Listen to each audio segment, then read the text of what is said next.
Hello, everyone. How we doing? It's me, Jake Starvik, and of course, Street Rat joining me as usual for another wonderful gaming stream. Of course, as usual, Hello. we will be playing through Baldur's Gate, but we'll obviously be going through and discussing all our interests and some of the fun news, such as the Xbox Showcase. Oh boy. Thoughts, opinions, do share. Well, I think we should save Fable for later because I Cool. feel like that is the more focus of the conversation Oh, for for that side of the Xbox presentation. Mm-hmm. But Forza Horizon, I'm sorry, but it's gonna deliver. Uh, they're consistent. I'm not disappointed. I'm tempted in getting 6 because I think it's on sale at the moment, and they're fun games. So I'm I'm very. I'm not saying that I'm like meh. I'm just perfect. My expectations for that game already set at a. I know it's going to be good. Exactly where you want it to be. Exactly. Yep. What else did they reveal? Where So they is had the my new Game list? Freak game, which I forgot what Uh, it's called. oh, I'm just going down my little list of news stuff. Beast of Reincarnation that's right. launches in summer 2026.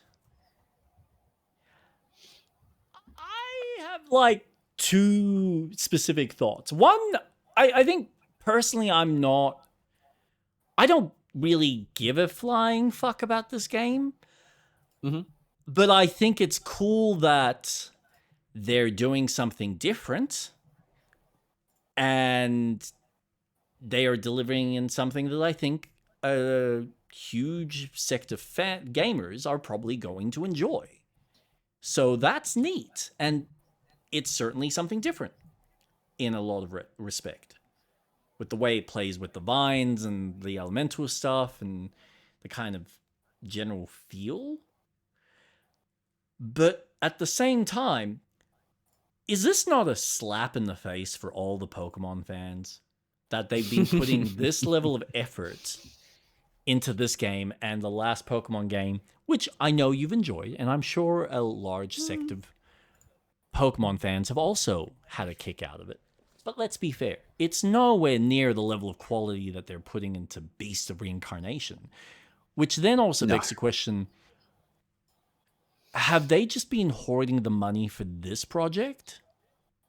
Or have they just not been given a proper budget from Nintendo? I don't know. I don't know what the internals are. But yeah, what are your thoughts?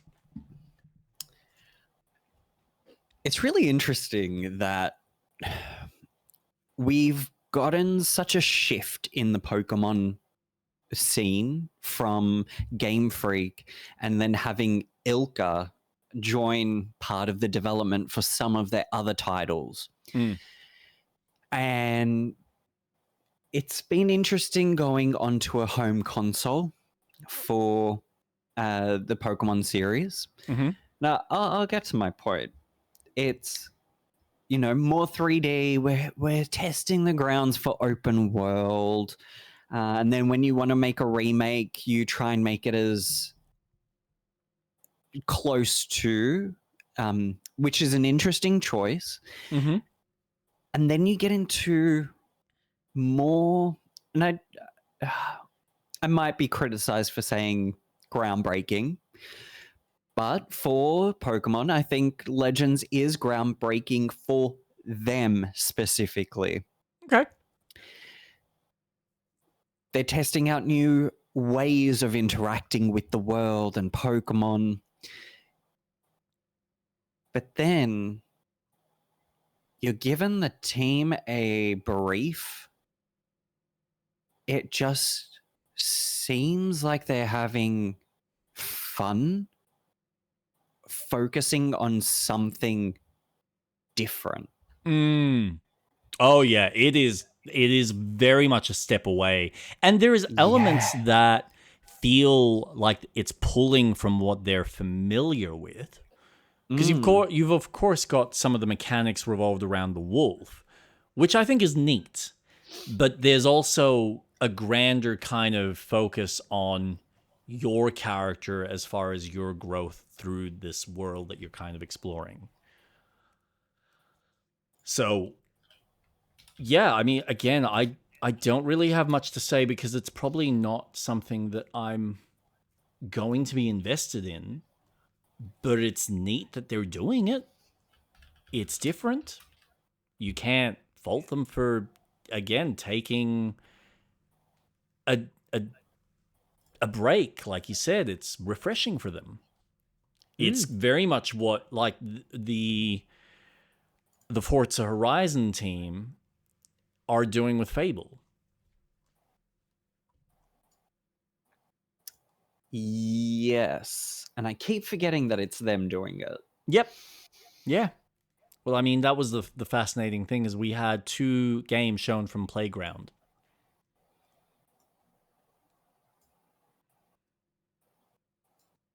All right. So that's the video. See, I get okay. Sorry, going back You're to you're looking it up. uh reincarnation, Yep. beast of reincarnation. Yep. It reminds me of Nier Automata. Yes, I did hear that. I heard that comment.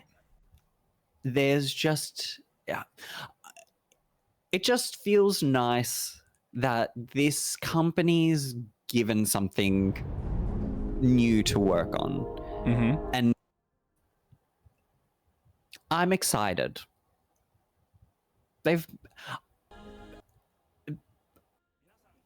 but I'm also cautious. I'm so worried about video games these days. I'm scared of being excited because of all the shit that's happening.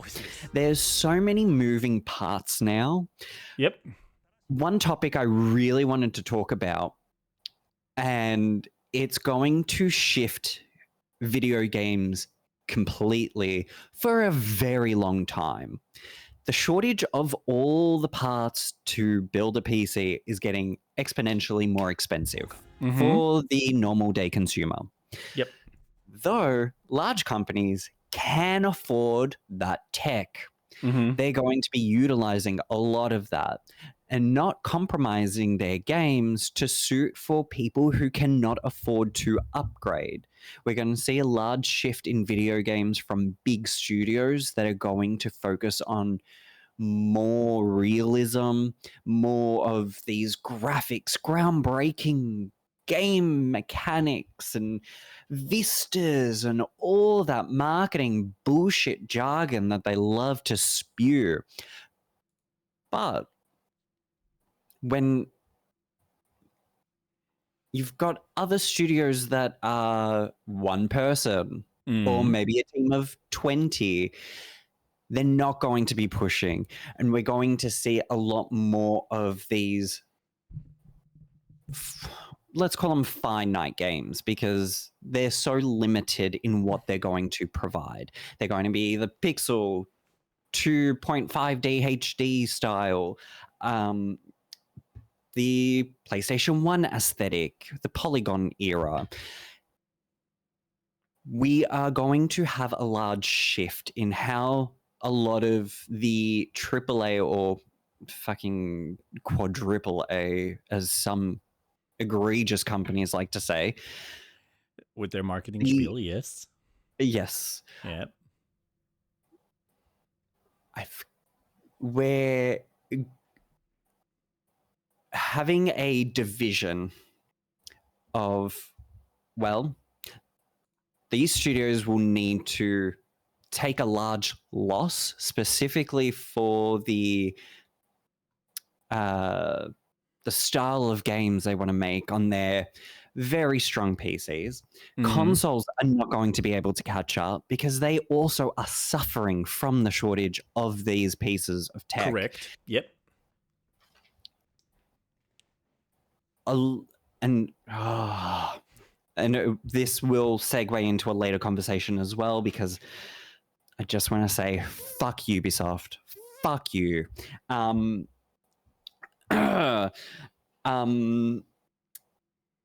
think it's great that we're seeing Game Freak trying something without pushing the bounds of hyperrealism. For a company that has infinite money, Pokemon, and having these games so restricted, and yes, everyone has their issues. I particularly don't give a flying fuck the aesthetic of a Pokemon game, because I kind of get nostalgic by how it looks, because it kind of just reminds me of a old PlayStation 2 game. Fuck yeah, awesome. Keep that nostalgia in me alive, Nintendo. You're doing your fucking job. There's so many things, and I'm trying to control where my brain is going, because I'm trying to grab so many different topics into one, and my ADHD is just like, slow down. So I think seeing a game like Beast of Reincarnation, it's their test. It feels like they're just trying new things out. And then when you've got other games like Fable, where they are doing the whole, every NPC is important, everyone's got a life.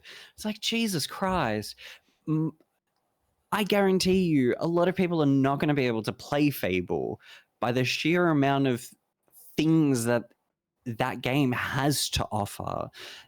I'm sure it's going to be in 4K because it's the marketing bullshit of the game at the moment. The physics, the particle effects, the amount of NPCs that you're going to have within the world at one given time, how big the world needs to render at any given time. Yep. We're going in the next, I would say, maybe 3 to 5 years, we're going to start seeing that shift in video games, that any games that are coming out are not going to be optimized for older games. And I forgot what my original thought was that led me down this huge tangent. But I'm excited for Beast and Reincarnation. It reminds me of Nier Automata.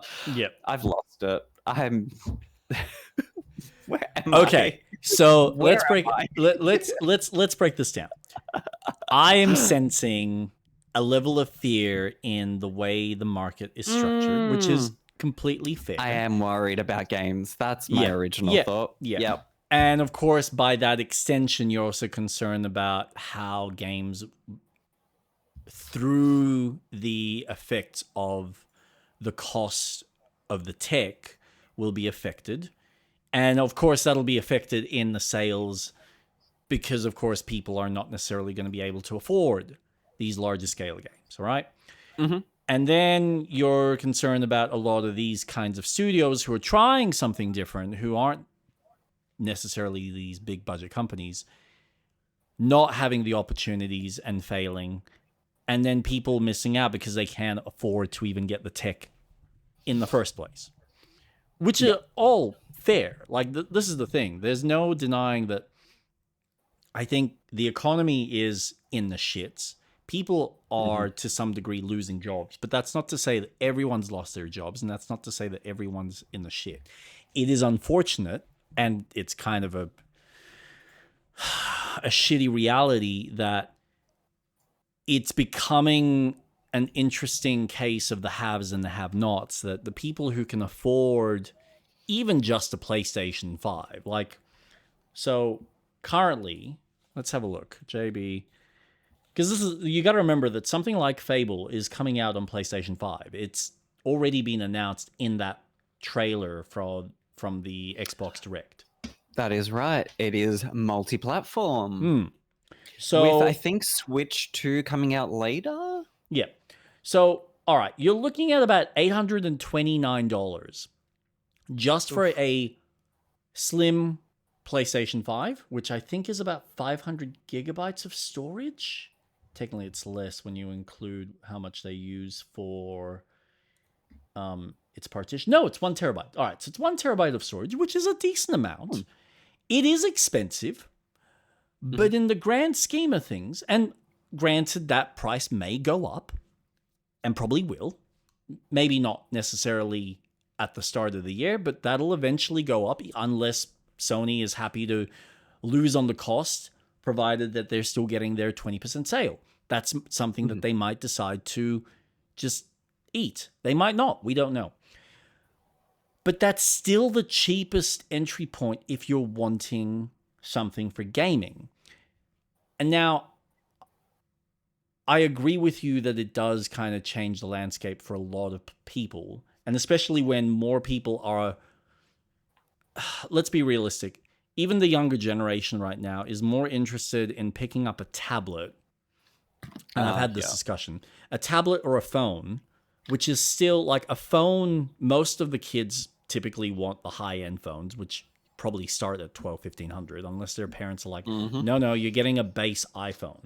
So iPhone, I think they start, an iPhone 16e starts at about $999. I think that, and this is Australian pricing, so keep that in mind. So that's still technically more expensive than a console, but a kid is going to entice their parent to spend that amount because that's what they want. Oh, here we go. iPhone 13, 128 is $729. So that's probably your cheapest. And a kid's going to be able to theoretically do more with that because they can jump on social media, they can chat with their friends, they can play video games like Roblox or Fortnite or whatever is kind of, whatever is available. And this is where Xbox is trying to get ahead of the game. Plus, I think Nvidia is also playing this game as well, where they're hoping that if we can advertise this correctly, then you can subscribe and then you can play our games anywhere. It doesn't matter whether you're playing it on your phone or a TV. What does it matter? So they're hoping on the subscription side. So for people like us who are used to having our own system and being able to buy the games a la carte, which means we can play them whenever we want, that is a terrifying kind of world because I don't know about you. I get subscriptions. I get the benefit. And for things like movies or things that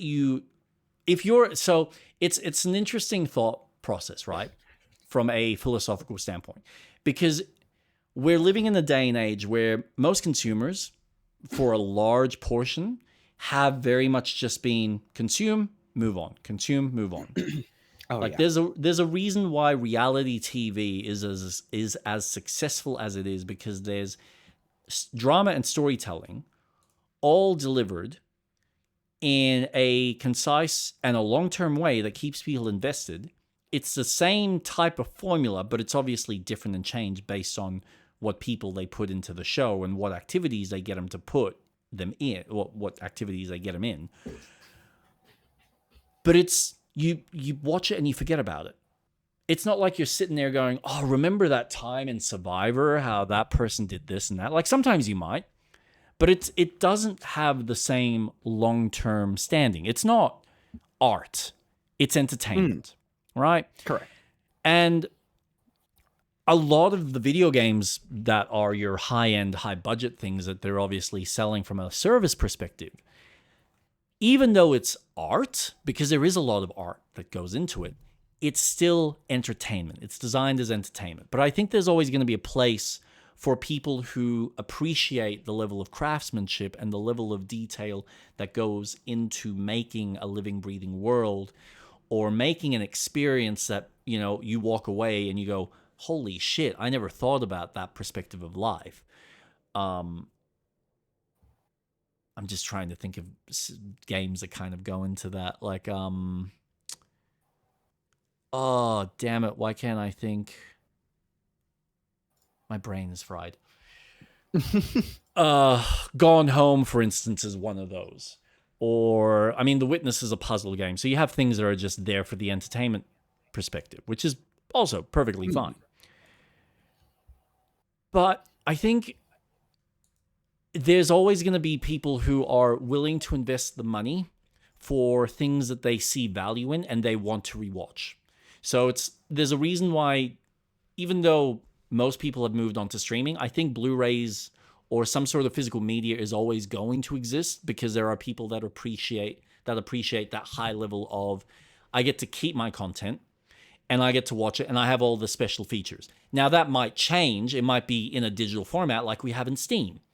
Like Steam exists. Steam is something that has been around, and we have PCs that are accessible. It is unfortunate that things like RAM and other components have gone up in price, but that's not to say, oh, that's not the page I wanted. But that's not to say that people are going to be excluded from those experiences. It means that, all right, they might not be able to afford a $3,000 graphics card, which, it's a funny thing. Like, you're talking about the sense of realism and people not being able to run these games.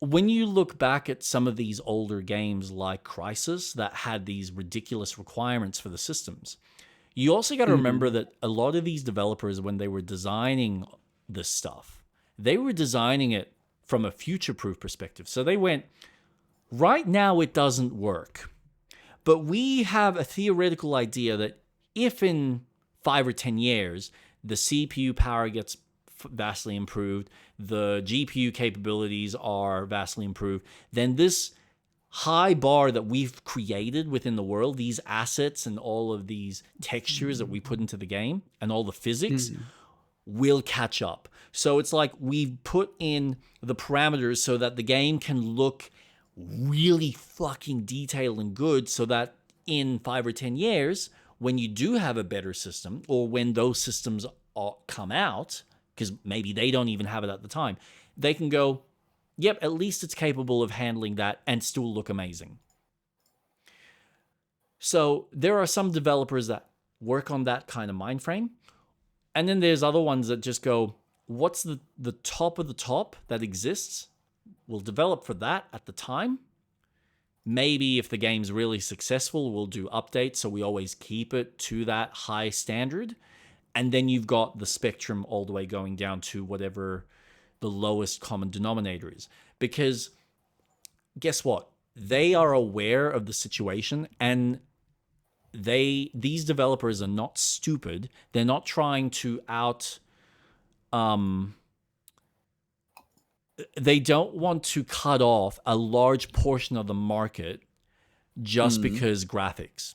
Because if that was the case, then EA wouldn't have given the okay for the guys at Respawn to port their game, their Star Wars game, to the PlayStation 4. They wouldn't have wasted the money. But because they know that there is a large base of players there, they probably see value in that. And there's a lot of developers that still do. Now, eventually, Sony's going to want to move people over, because a lot of developers do want the newer tech, and they know that, well, if we're now having to develop for the lowest common denominator, then we have to start cutting features. And as we've spoken with something like Baldur's Gate, you then have to advertise, well, do we now have split screen available on that system? How do we program for that? This is the issue that they had when they were developing Baldur's Gate 3 on the Xbox One S. Because it was a slower system, it wasn't capable of handling the same frame rates that the X had.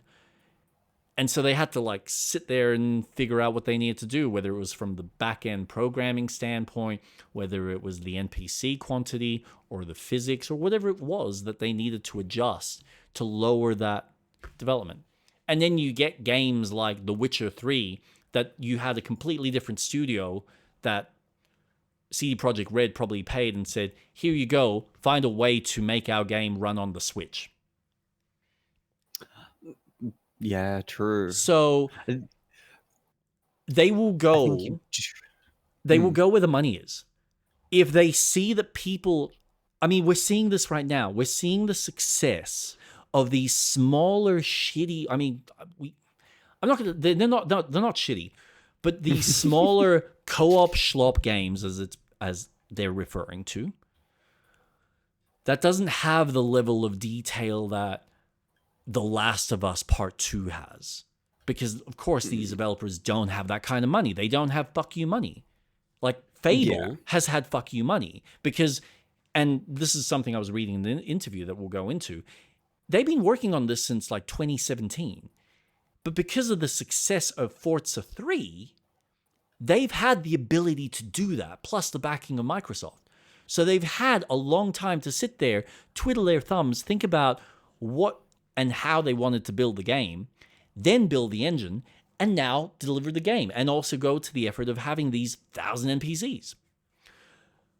But it's up to what the developer is capable of doing within the scope of their budget, what their production house allows, and whether they feel that there's a long-term investment. I mean, for Christ's sake, like we were about to discuss the Ubisoft thing. They have gone and restructured everything, which I've got notes on. And yet, even though they've cut and people are like, oh my God, they got rid of Prince of Persia. Yeah, but isn't it interesting that they still haven't cut Beyond Good and Evil? A game that was shown off like in 2010, 2012? What is special about that project that they are Wasn't just that deciding? 2008? Oh, yeah, where? Yeah. So what is so special about that project that they are like, we're not letting this go? Why? But same thing happened with the Skull and Bones. Yep. That was announced years ago. Yes, it was. But then they had all these other side games that they canned and still released Skull and Bones. And then they were like, oh, yeah, Black Flag is coming back out. Like, I'm done from what with we believe. Ubisoft. Yep. I'm done with it. For a company that's just so obsessed with wanting consistent income, I'm done. I just give me a game like you used to make. It's not hard. We've had companies prove time and time again that you can make a good game and get money from it. You know, it's funny. We know it exists. Oh, yeah. It's funny because it's like, so I reckon the cost of they've had a really bad run of recent. And I think the bad marketing and obviously the issues surrounding Assassin's Creed Shadows has been one aspect. And I think as well the cost versus what the sales were on the Star Wars and the Avatar IP did not pan out the way that they wanted at all. And I think, even though I know that from what I've heard, the Avatar game is actually really good, but unfortunately, I haven't played the Avatar game. Oh, I haven't played. No, I've been thinking about it, but I'm just like, I don't know if I'm ready to play it yet. So it's because I mean, we've discussed this. Ubisoft just has this formulaic kind of feel. And so I'm concerned that it's just going to be like a really shitty version of a Far Cry. And even Far Cry, for me, the newest one I just didn't really want to play because the one in America, though it had an interesting story, the gameplay mechanics felt so watered down, and it's like they made it so simplified and just made it a stock standard action game. And I'm like, well, at this point, why is this even an open world?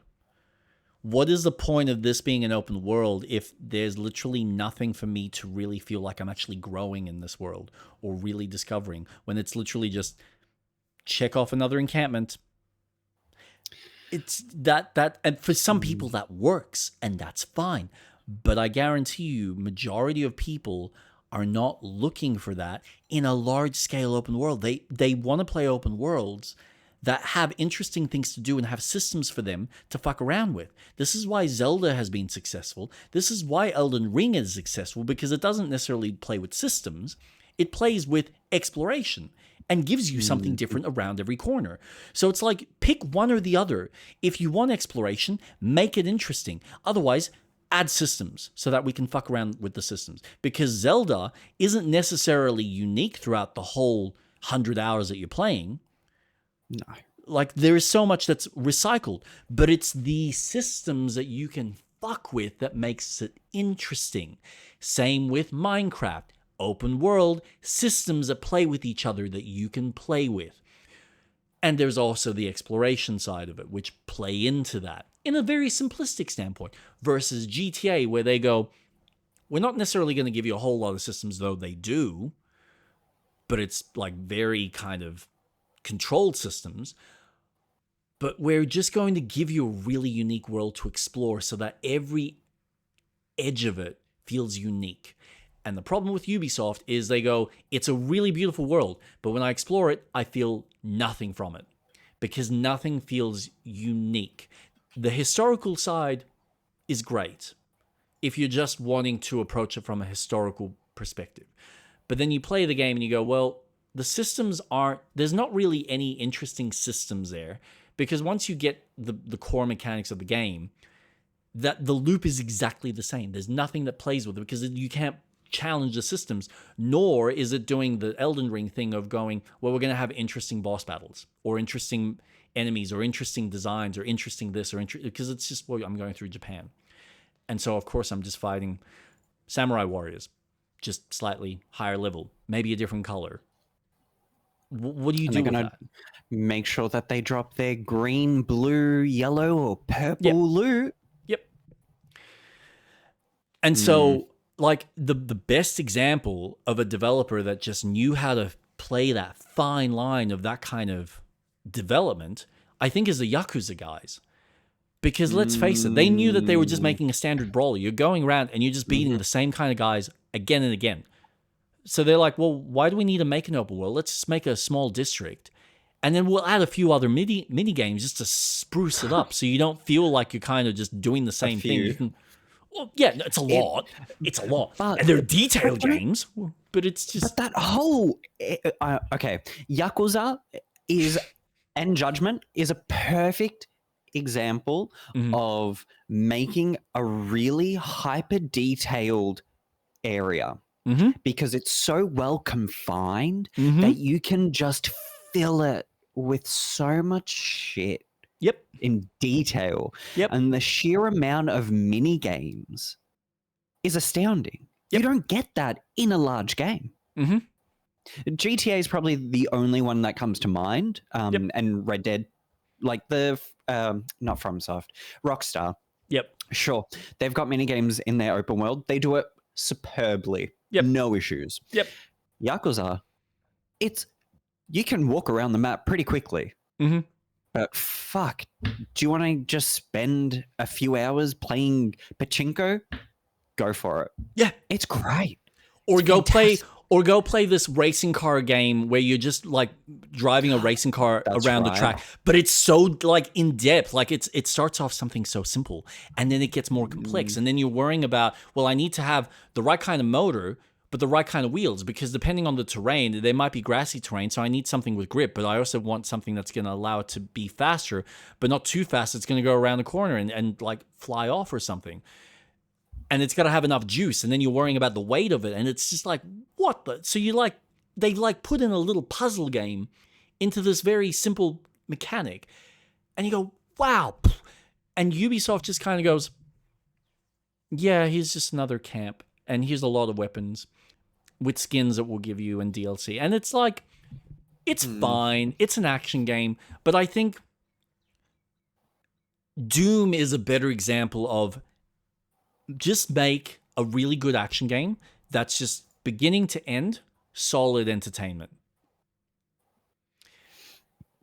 Like Doom doesn't sit there and go, oh, we need to make massive open worlds. They just go, no, we're making a shooter. We're giving you a whole bunch of guns and a couple of tools, and we'll tweak this, or we'll do that, and we'll give you movement systems and momentum systems and whatnot, and just make it interesting from start to finish without making you run around an open world because we need you to be entertained for 100 hours while we try and figure out a new way to, sprinkle something different for you. And it's like, well, if you just made this smaller and found other ways to make the systems more interesting. I mean, I've said this about the Star Wars game where I'm like, the core fundamentals are there, guys. But it's like you couldn't decide whether you were making an open world game or whether you wanted to make just a linear Uncharted game. And you just half-assed it. You gave me a few moments that felt like it was Uncharted, but they were just sloppy. And there was nothing interesting. Apart from like one or two set pieces, I'm like, that was a cool boss battle. But there was like one of them in the whole game. It's like, well, the rest of it's a waste. And then you get the open world thing, the stuff with the bike, and you're like, but what are we doing here? Why is this even here? Why is it so irritating? And then you got the system with all the factions, and then you realize, well, pissing off a faction's even more annoying because now I constantly have them like chasing me, and it's not like that.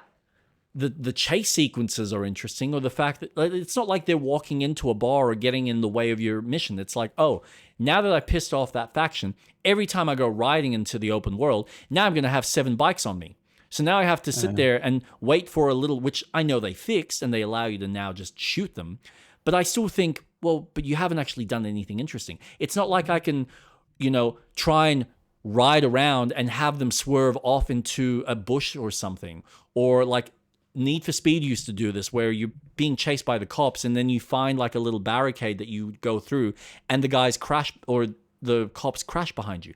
They did nothing. There was nothing interesting. They didn't add anything of real substance. They just gave you simplistic mechanics and hoped for the best and gave you a lot of the same. And it's like, you've got the breadth but none of the depth. Ubisoft. So, well, some of Ubisoft. And that's the unfortunate thing. And that's, I think, what's interesting about what they're doing with what they're restructuring, So, I'll pull it up here because it's just easier. So what have they done? Creative house structure will start operating in early April, will focus on 2 strategic segments of open world adventure and games as a service narrative experience. Each creative house will house multiple studios working on a set of the company's gaming brands. So you've got their Vantage Studios, announced last year, will work on Assassin's Creed, Far Cry, Rainbow Six franchises. Ubisoft has previously said it will contain the Montreal, Quebec, Sherbrooke, Sagoni, Barcelona, and Sofia studios. Creative House 2 will deliver competitive and co-op shooters and will include brands like Ghost Recon, Splinter Cell, and The Division. Creative House 3 will make select sharp live experiences, including Brawlhalla, For Honor, Riders Republic, Skull and Bones, and The Crew, which I think is cool. So they've like broken this down. Creative House 4 will focus on immersive fantasy worlds and narrative-driven universes, including Anno, Beyond Good and Evil, Might and Magic, Prince of Persia, and Rayman. Creative House 5 is focused on family-friendly and casual games, including Just Dance, Uno, Hungry Shark, Incredible Guardians, and The Globe, and the company's licensed Hasbro titles. So they, I think, have recognized, all right, these are our core pillars. They've gone back to basics. You can tell that they've completely removed any of their like licensed IP, so I don't think they're going to be doing anything Star Wars related ever again.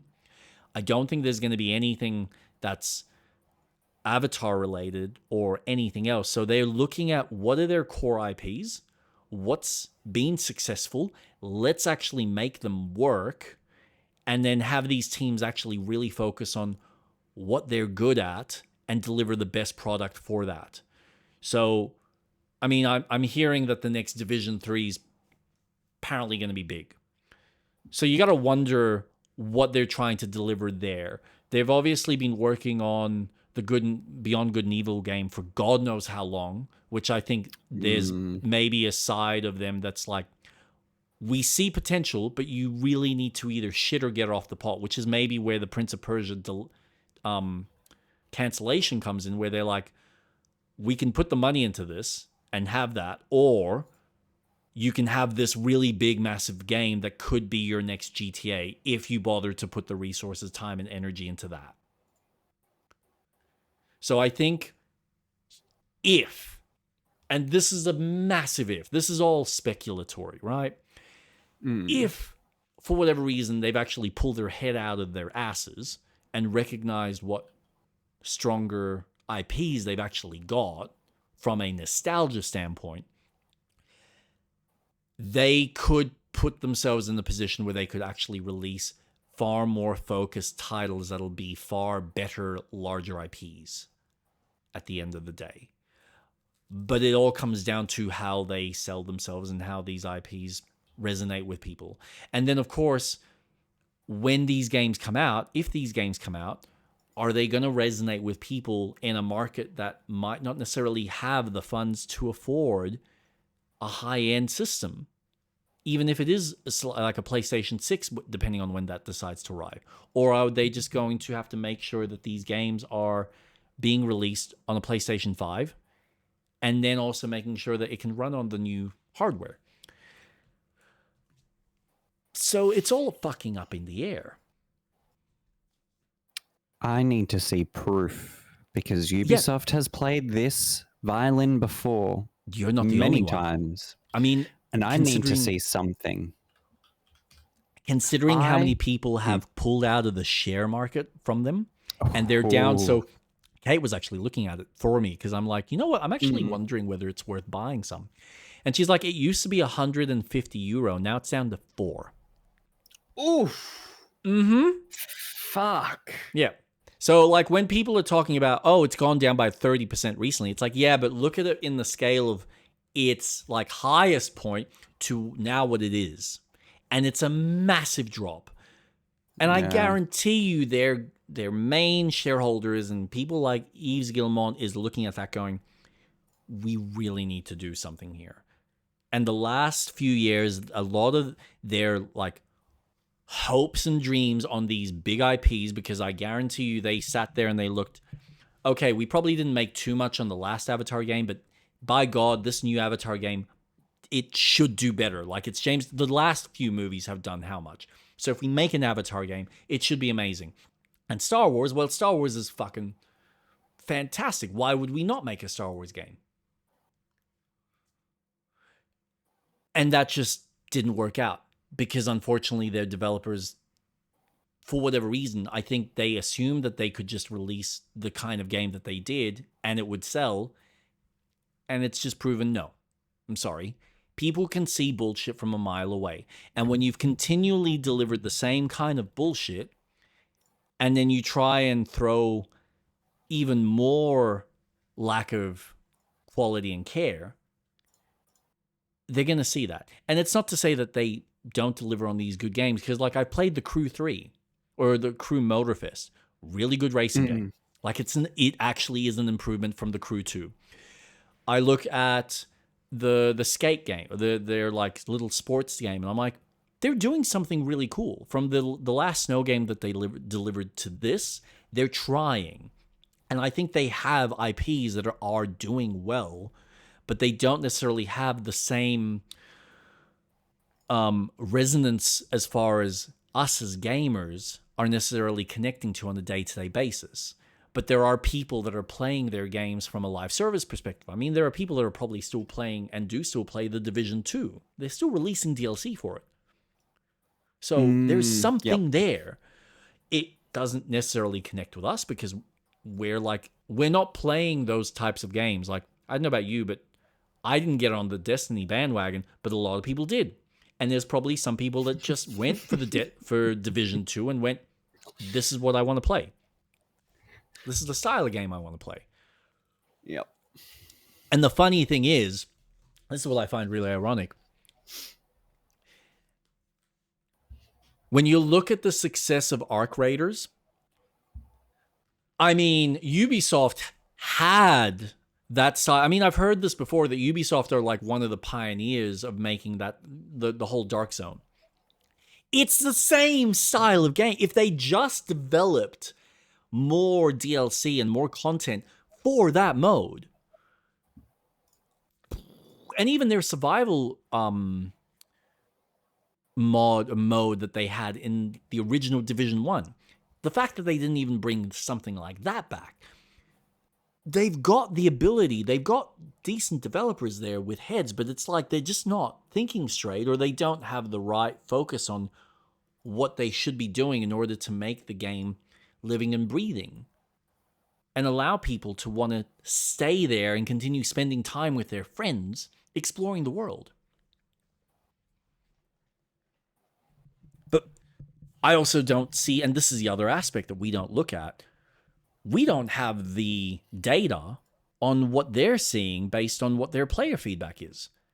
And how accurate is that compared to what other people are more interested in playing? So it's just like, they probably looked at the Dark Zone content and went, no one's really touching this, so why would we spend time improving it? And yet Arc Raiders comes out and it's like the biggest success. It's like, fuck, but we had that. Why don't we just do that? It's like, yeah. I mean, I even look at the cancellation of Naughty Dog's multiplayer game and I go, that was it. They had their opportunity. They could have made an Ark survival game of their own, because they almost did that with their multiplayer. They could have. Well, it's not real. So it was still a traditional like 4v4 or 5v5. But you had the resource management of, if you did well as a team and you succeeded, then you take these resources, these like whatever resources you found on the ground from whoever you killed, back to this little camp that you had in order to heal people. And the whole kind of long-term game was to keep your camp alive. But it wasn't necessarily this organic system that worked with other people or in a grander kind of social aspect. It was just your own personal, this is how it's perceived within your play while you're just doing this arbitrary 5v5. But they could have easily expanded it to go, okay, you've got this camp. Now we're actually going to simulate the camp, so it's actually a physical space that you can actually interact and, collect resources while you go out into the open world and do the survival thing, do the Ark survival experience and try and get specific quests. And they could have done that. It's The Last of Us. You can play with those systems and have all sorts of, what are they called? I want to say liquors, but that's Resident Evil. Clickers? Clickers, thank you, yeah. All their undead, creatures running amok with raiders and humans and God knows what. Like, the potential for any of these developers to just take a step back and go, how can we do something that we don't necessarily have to constantly keep feeding you content, but we can make an interesting system that people are going to want to spend time playing again and again and again and again and again. Because it's not like, for the most part, people play Rust, and it's not like they're sitting there really adding much to the map. They just reset the map. But people are invested in the systems and the competitive and the cooperative aspect of Rust. And if they want to add content in order to provide people with something to continue staying or, invest themselves, whether it's microtransactions or whatever it is from a cosmetic standpoint, you can do that. Plenty of ways to do that.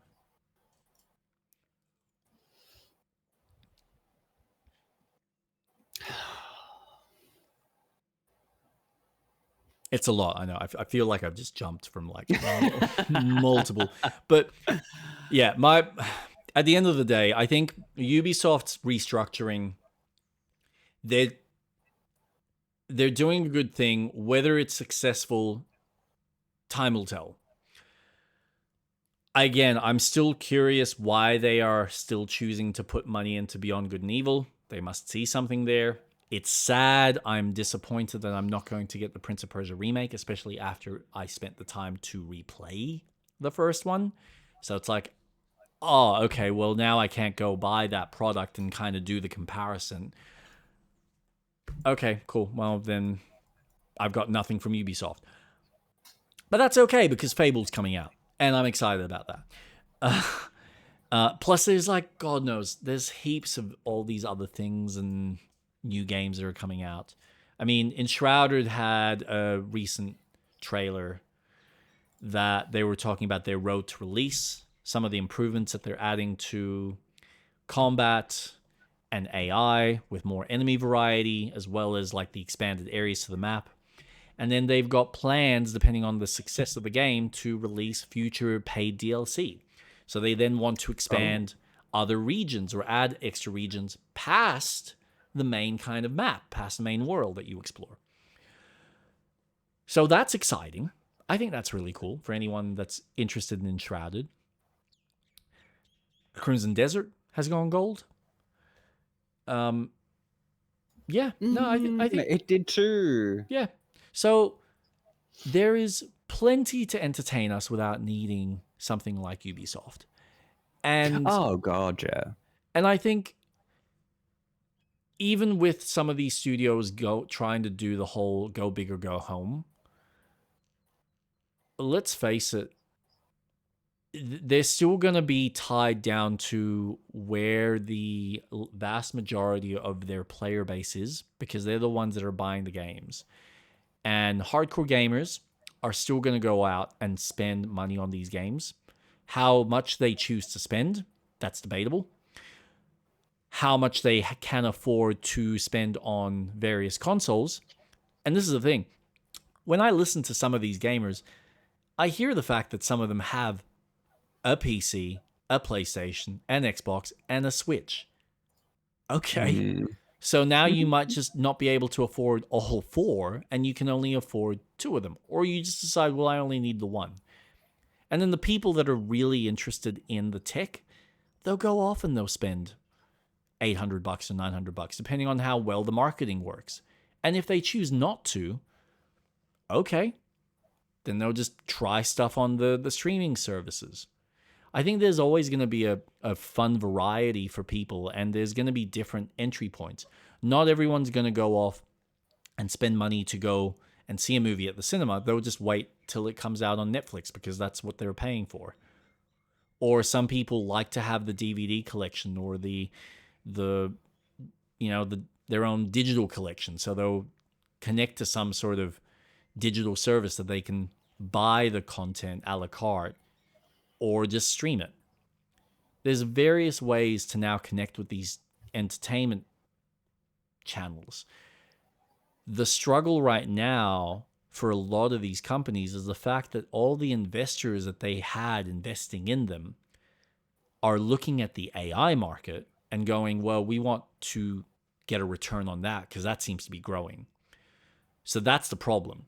We've had this influx, this unfortunate change in the balance and change in the scales, where everyone's pulled out of the entertainment sector and just gone straight into the tech sector, investing in AI and hoping that someone's going to reap massive, rewards from whichever one of the AI factories gets the best results and the best return. AI won't be around for much longer. Probably not. But even if it is, at the end of the day, this is what investors do. I mean, you've had this now with the AI stuff. You had this with gaming for a while. You had it with the cryptocurrency. There was that point in time where they were all trying to sell people the crypto art. Mm-hmm. All of that digital fucking crap. Everyone's NFT. You basically watching these large capitals of cash just kind of go vroom, vroom, vroom.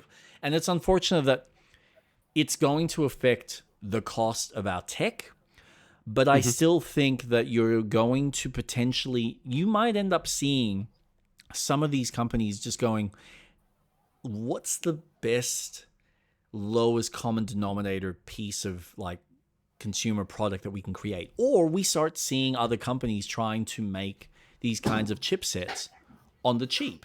And so we might see more competition this way. Who knows? True. We don't know what the future holds. So anything's possible. Yes, it's going to get expensive for people that want to continue this hobby. But I guarantee you, The people who have invested in this hobby have continued to invest in this hobby. I mean, you think about the fact that people were spending upwards of $130 per game back with like the Nintendo or the old Sega versus how much it costs for games now. So yeah, you might be paying more upfront for the tech, Mhm. but think about the sales that people have available to them when they're playing their video games. It's nuts. Like I can pick up the full with all the DLC, the new Kingdom Come Deliverance game for like $60. That's mental in my head. It's Yeah. mental. When the game is sold for like 120 with all the DLC, which I get is like that's the normal price. That's what we're paying for these games now. It's a lot of money. But it's also a lot of tech, it's a lot of time. And of course, the cost or the value of our dollars changed across the globe. So, yeah, Mm. naturally I'm paying more, but it's about all right, that $120, where do I want to invest that? What's going to give me the best return on my value? What's going to give me the best piece of entertainment? I mean, it's not like going to a theme park is cheap.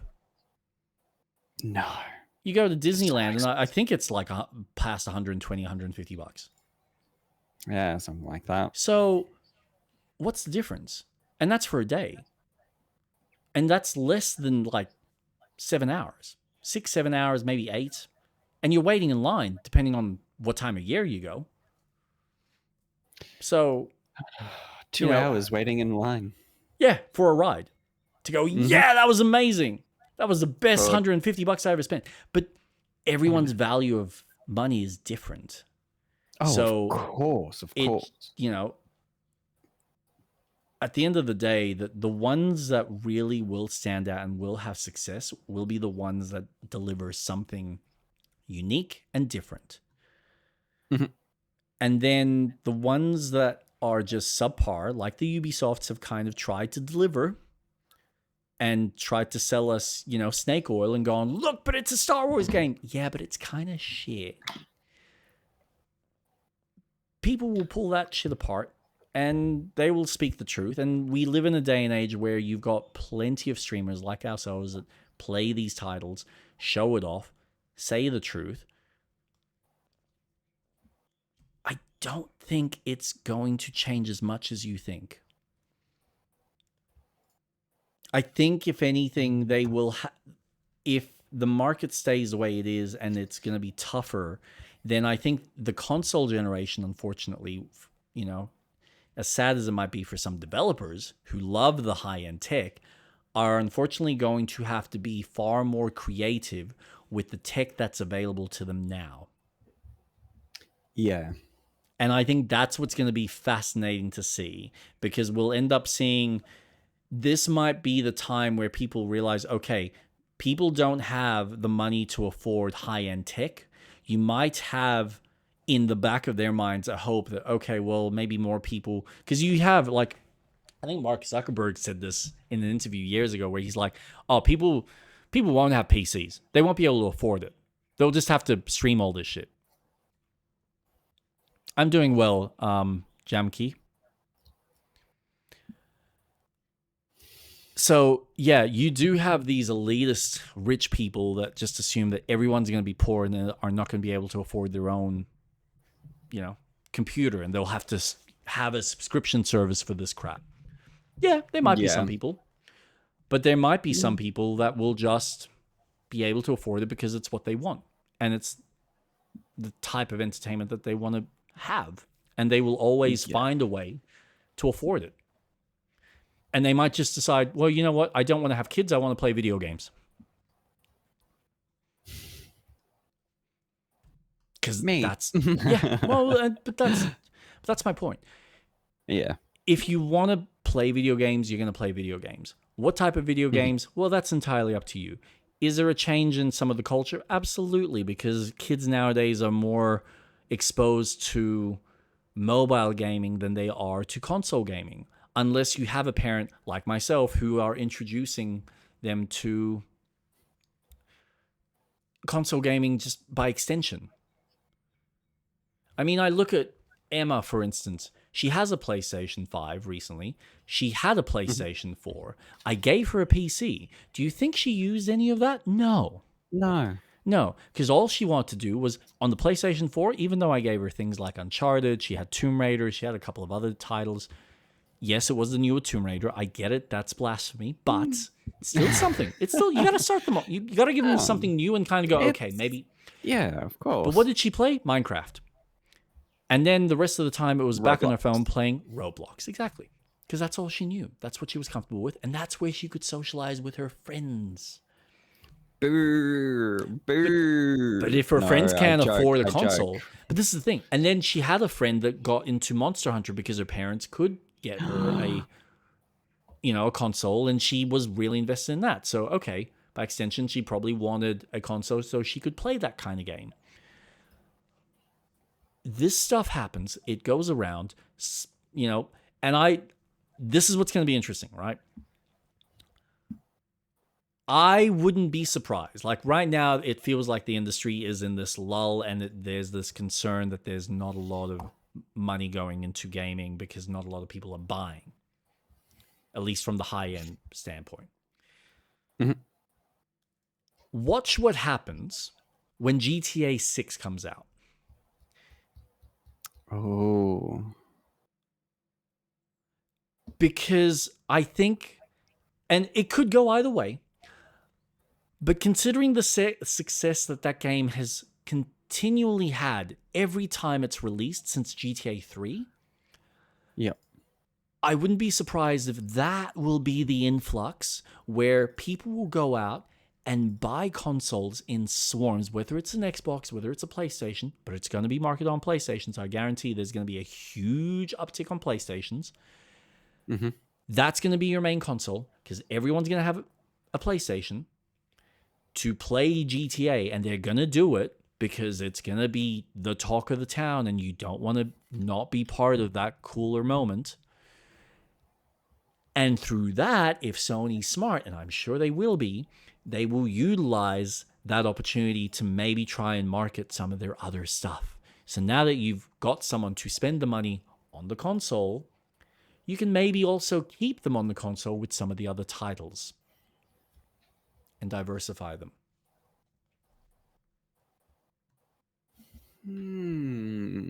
So it's amazing how, despite what people think or say about Rockstar, and the fact that maybe it's not,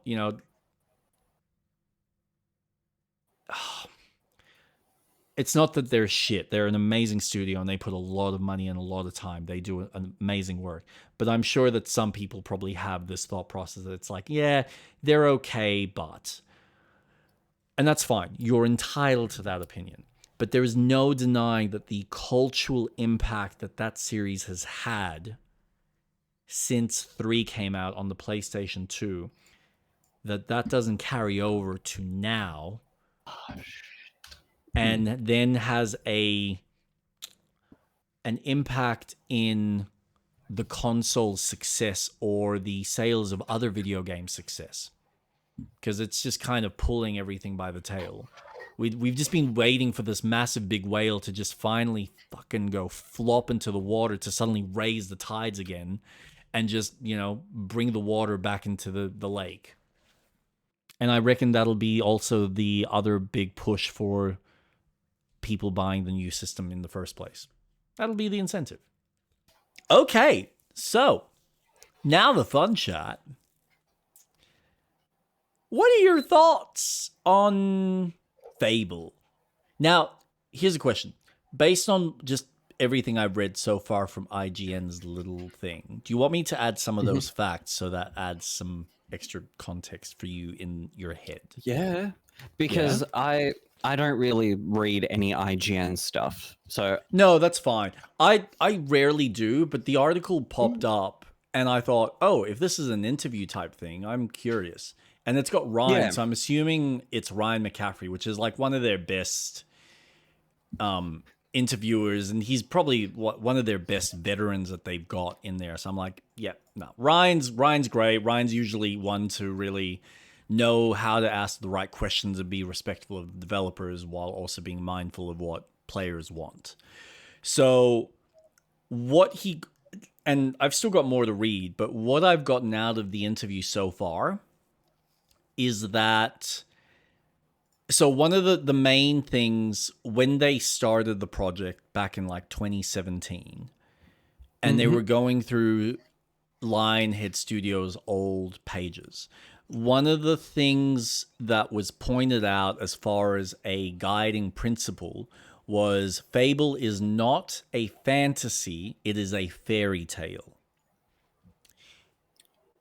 So Isn't that that the same yes. thing? Well, yes and no, because I think it's more the fact that they're going for a fairy tale based on the director's kind of definition is more personal.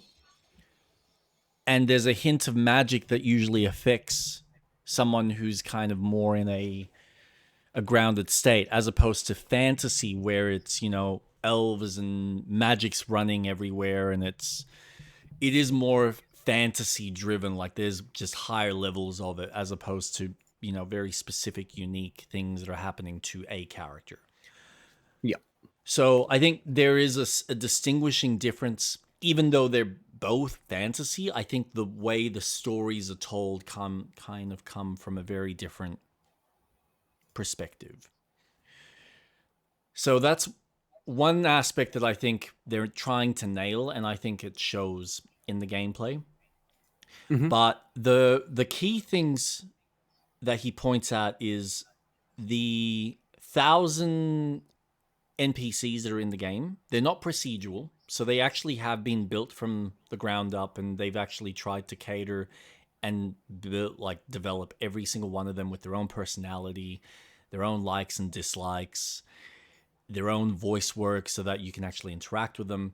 He says, as you probably overheard me saying earlier, that you can actually technically, even though it would take a long time, you can romance and marry every single one of them. Oh.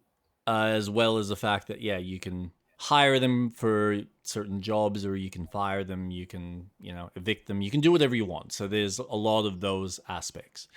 The interesting fact is that the morale system doesn't play like it used to. So there isn't a defining good and bad. It's kind of shades of gray because it's all about the distinguishing differences of what the NPC's view of good and bad is. So they don't have, like, remember in the original where if you did things really good, you'd kind of have this holy light above you and you'd be, kind of magnificent in kind of aura. Versus if you were evil, you'd have you had horns. Yeah, they're not doing that because they're playing with the kind of. I know it is a little bit of a shame, but I get what they're trying to do. That they don't want it to be because the game itself doesn't play on a completely good or completely evil perspective. It is shades of gray. It is just varying levels of choices, consequences, and decisions that you make throughout the game. So it's no longer about the full, like, you're just chaos and complete demonic, or you're complete heavenly and you do everything lovingly. And it's all gonna be subjective based on, like, the way he describes it is the NPCs are reflecting your choices. So depending on how you play, they will then reflect, as they do with their little speeches, on your play style and point that out. Huh. So there's clearly a lot of development, and at least what is being stated here, a lot of thought put into the sim aspect as well as everything else. By the Yeah. looks of it. But yeah, now that I've mentioned that, how are you feeling about it? See, I want to see that in action. I want to see an actual example of that because the trailer looked great. It was a lot more of what to expect, but it was such a marketing trailer that Yep. I didn't get a sense of well, what is an organic moment going to look like? Say, hey, there's a character that actually looks really unique and they attracted me, so let me talk to them. What does building a relationship look like with that person? I want to see that sim aspect of it. Yeah. So far, I'm looking forward to it. Mm-hmm. I'm very excited because it is and I get that they don't want to call it a fantasy game and it's a fairy tale game. No, it's full fantasy. If I'm Yeah. doing Yeah, yeah. magic and if there's creatures, then I'm going to call it fantasy. It's a form of fantasy. You're absolutely right. Correct. But it's Yeah. still, I think it's not the Witcher or the Lord of the Rings kind of fantasy. Like there is But a distinct difference. They are also fairy tales. Yep. Well, I mean, yes. To be fair, The Witcher does heavily pull from fairy tale lore, because that's kind of the point of The Witcher. Even if you read the books, is that it's meant to be, hey, fairy tales gone astray and gone dark side. Yeah. It's still a fantasy because these things can't happen. It's out of the realm of possibility within our reality.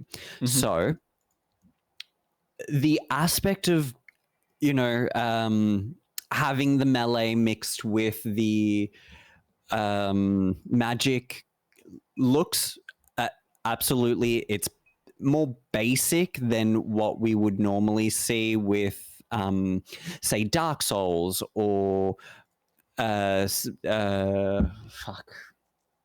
of P, where it is very methodical in how you rhythm your fight, or No Rest for the Wicked.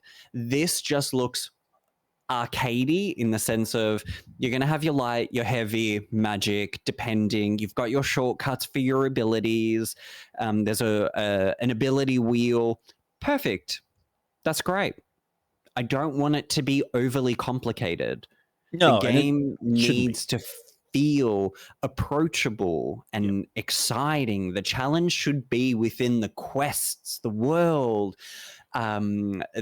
Depending on how deep the quest system is I'm sure we're going to have fetch quests, which is fine, as long as it's integrated within the world in a really intelligent way.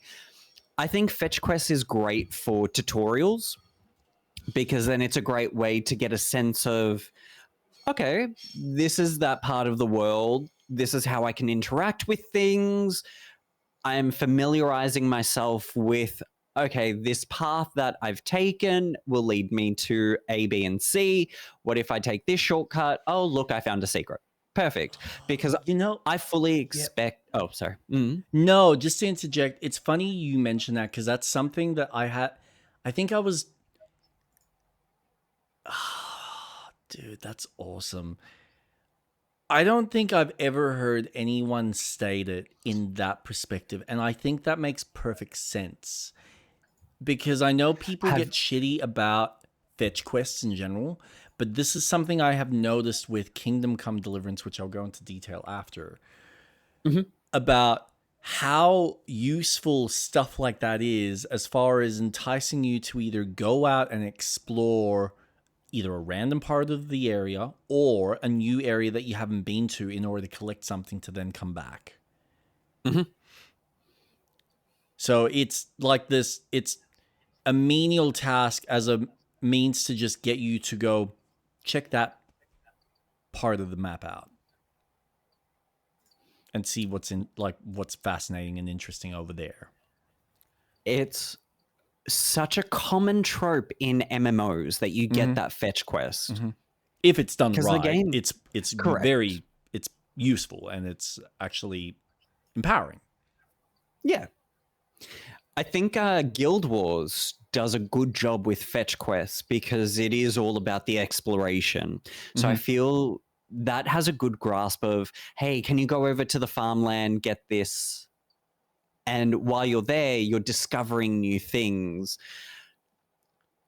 I would like to see it in action. I want to see the intro to the game because each time the Fable series has a really unique introduction of your hero, especially the first one. But my anticipation for the game has risen a lot more than initially because now we've got something to work off. Yep. Oh yeah. There's at least a proper substantial amount of gameplay that you can kind of get a good sense of, all right, in general, this is kind of the moment to moment gameplay with, hey, these are some of the systems that I'm going to be able to interact. And they showed one job, and there's probably numerous that they've theoretically introduced in there as a means to make some extra coin. Yeah. I also want to know about the city sim aspect of things because that caught my attention. If I can purchase every single building in the city, yep, what control do I have over the residents of Albion? You can kick them all out if you really want to, I'm assuming. But how mechanical is that? Am I just going to have empty houses with a bunch of people on the streets, I'm assuming? Citizens just there doing, like, living in poverty? Yeah, probably complaining. What does that style look like? Or does the game become forgiving and go, well, we can't really commit to that completely? Is there going to be some sort of sacrifice in belief of, well, you've kicked them out of their home, but they're actually living in this home now? And it's like, well, but I don't want them to live in that home. I kicked them out of their home. I want to know the finesse how far of extent the game. Yeah. And I'm very excited, but unfortunately, to get to that point, I feel like that's very far into playing the game. So I'm very interested in that aspect. It excites me because I really enjoyed that aspect of Fable with 3, where you had that city building and, designing a city, and the residents all live off a democracy so they can decide on a building. I enjoyed that, and it seems like they're fleshing that out. Did they have those kind of systems in 3? Yeah. I had no idea. See, this is the thing. I never really... So, 2 I don't have much experience with. I didn't play much of 2. And 3, same thing. So they're like the 2 games that I don't have any context and any kind of grasp on what was that like to play. Because there was something about it that just didn't hit me the same way that 1 did. Even though I know that there were slightly more improved systems in those 2. In certain aspects. Yeah. 3 was more of a mess. It's not optimized. I struggled to play it on a modern modern PC. It's definitely of its time, and I think it would run really well on a Xbox. But there was a lot of mechanics within 3 that I really liked. And it seems like they're grabbing a lot of different elements and putting it into Fable. One game. Yeah. Yeah. Which is cool. Like, this is the thing. It's not impossible for them to have done it, considering that this game,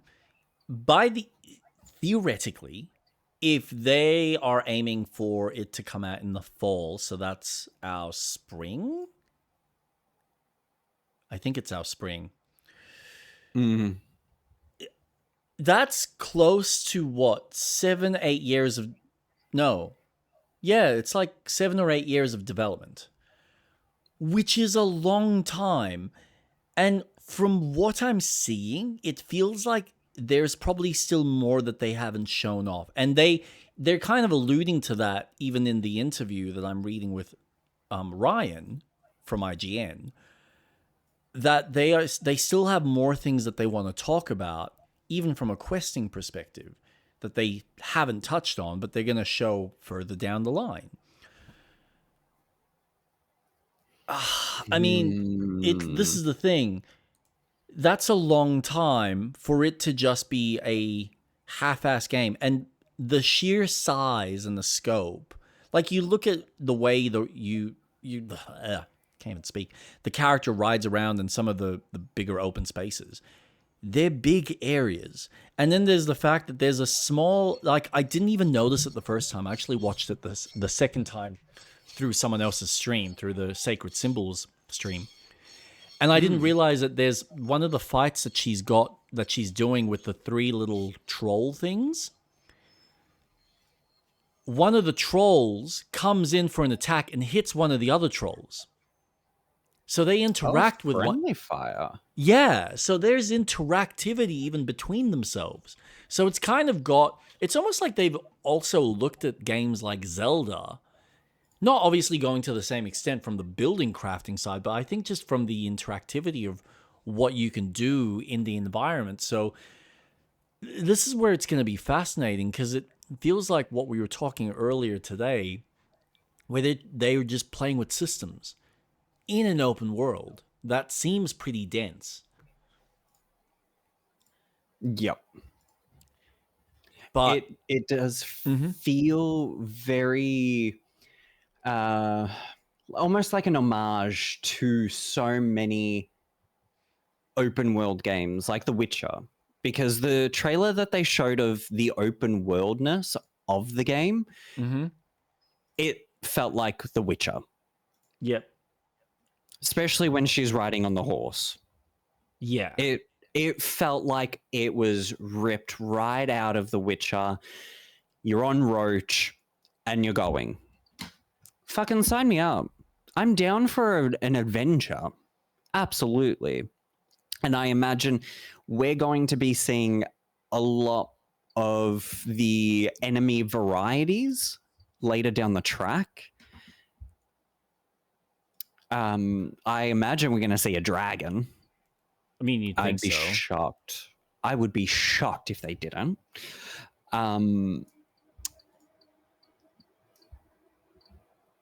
I do have my concerns. Mm. That's an interesting ability. I wonder what he's pressing there. What are your concerns? Well, Microsoft, being Yep. Microsoft, and their push for AI, I'm just worried about how extensive they're going to be using a lot of shortcuts to build their game. I'm just worried in that sense. I'm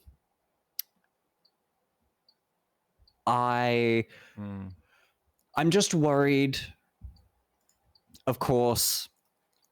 Optimization, I really hope it plays well as it can when it releases. I really hope it doesn't become a mess of a game. I'm also worried that it's going to be quite shallow. There's just, when companies can overpromise a mechanic in the game, and then when that game comes out, it was nothing like it was when they revealed it. There's a part of me that has that feeling. And I'm worried. Look, it's probably valid. I'm kind of going through the footage now. There's something I'm noticing about the spaces that's I know this was always going to be a hard thing, even for Peter to try and attempt. But I remember, I think it was when 2 was coming out. Mm-hmm. One of the things that he was trying to aim for was this sensation of context-sensitive actions within the environment.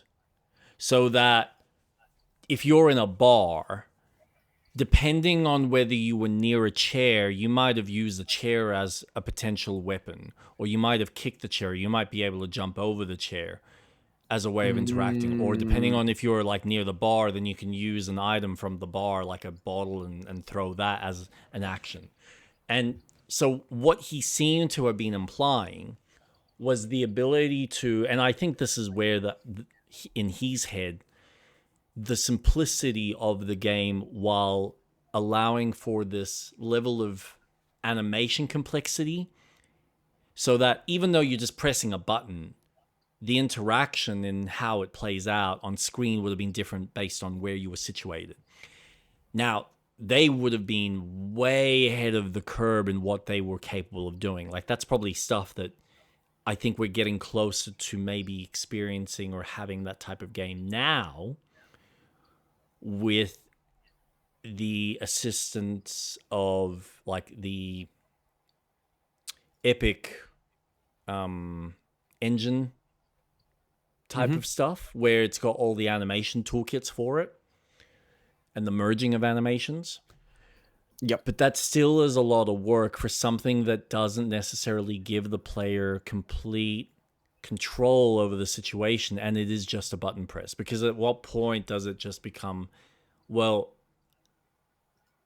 I wanted to choose whether I use the bottle or whether I grab the guy's head and throw him to the counter? Like, where's the option in some of those decisions? And the problem is there isn't any if you're relying on an AI system to dictate what you're doing based on your location in a premise. But what I'm seeing with this game is there's a lot of, like, if you go through, there's a lot of prettiness about it, but there's not a lot of interactivity in the environment. So I think you're right that it's from a gameplay perspective, it is probably going to be very shallow. It is going to be, and this is why, this was my concern, right? This is where I was expressing my concern, where I love the Harry Potter game. I think their attempt at doing a Hogwarts game was amazing for a first attempt. Can I? Okay. I just want to state very quickly for all the people listening, watching, I get the opinions of its creator. I get it. Absolutely. But taking a step back from all the shitty games that we have that are open world and Ubisoft coded, I'm sorry, but Hogwarts Legacy achieved what AAA studios fail to deliver. A game that is just a fucking game that offers no microtransaction bullshit other than, do you want a deluxe edition that you pay an extra $10 for? Fine. That offers different, unique, even though it's quite light, different unique experiences depending on which house you choose. A fully customizable MC. But it's refreshing because then you go and play a different house and you're like, oh, this is different. Yep, that's fine. Yep. An open fucking Scotland that you can fly around either by a broomstick. You can teleport. You have fucking magic, different abilities. This game was a step up from the Harry Potter 1, 2, and 3 games on the PlayStation 2. You can't compare them. Like, even compared to the Lego games, they're phenomenal. You can compare them because Harry Potter 1, 2, and 3 offered you an open area of the Hogwarts grounds that you can fly around on your broomstick. And in 3, you unlock the hippogriff to fly around Hogwarts. You had your specific abilities that you could solve puzzles with. They had Hogwarts filled with little puzzles to walk around and discover new things. This modernized it. This was accessible. It didn't give you any bells and whistles. Granted, I do have my criticisms of the game, and that's fine. But I'm not going to say, oh, it was terrible. It just did not do anything. I'm sorry. It was a game through and through. At no point did I go, fuck, they just really fucking annoyed me with this. No.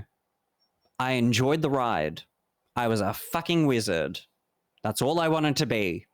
At Hogwarts. Sure, did I want the sim-like experience of going to a class and learning things? Sure. But I'll wait for Witchbrook if that ever fucking comes out, which I have a feeling it won't. But I digress. I thought Hogwarts Legacy was a fantastic game. Not a perfect game, but I thought it was fantastic. And I absolutely encourage the developers to continue that stride if they make a sequel. If. I hope Netflix does. I would love for them to do it, but we'll see. Yeah. That was my thoughts about Hogwarts Legacy, because I think it's a great game.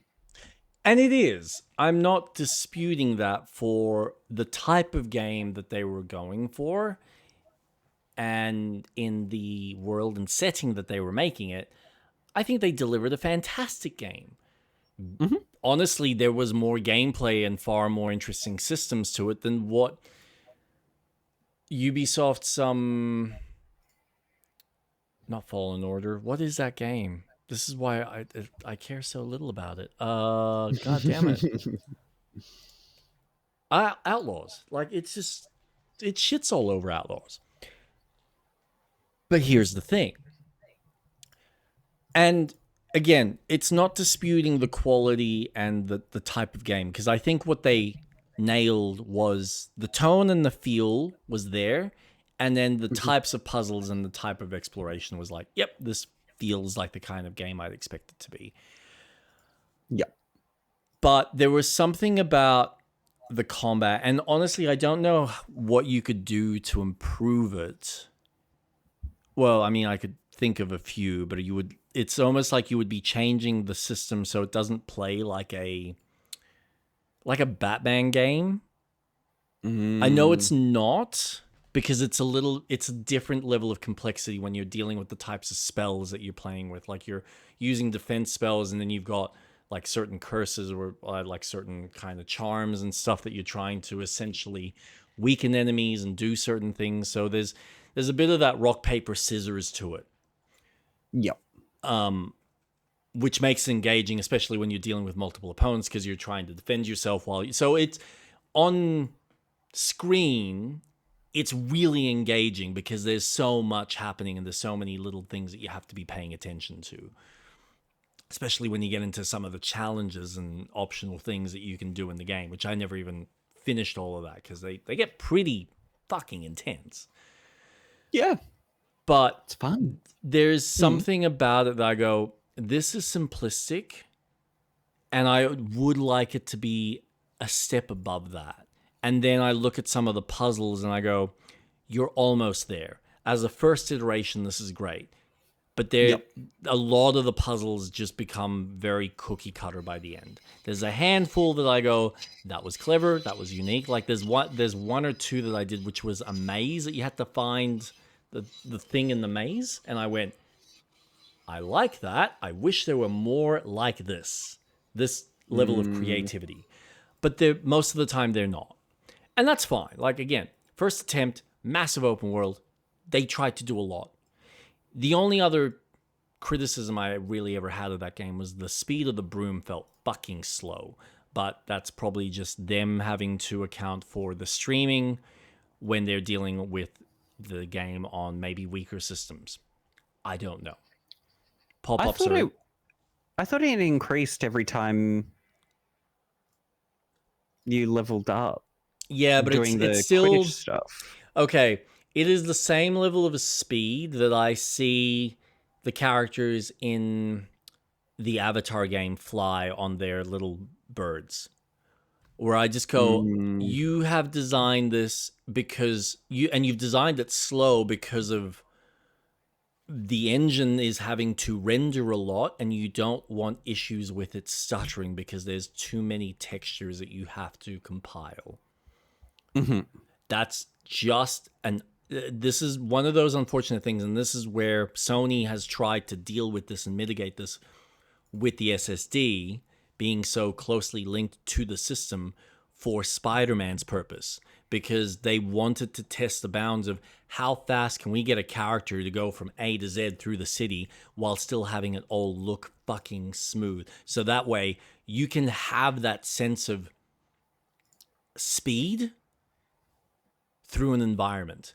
And I think it's the one thing that's missing from some of these games where we're flying, and I get it. You don't want it ridiculously fast because people can't control it. But you still want a sense of speed out of it, and I don't feel like I'm flying in a something that's supposed to be as fast as like a car.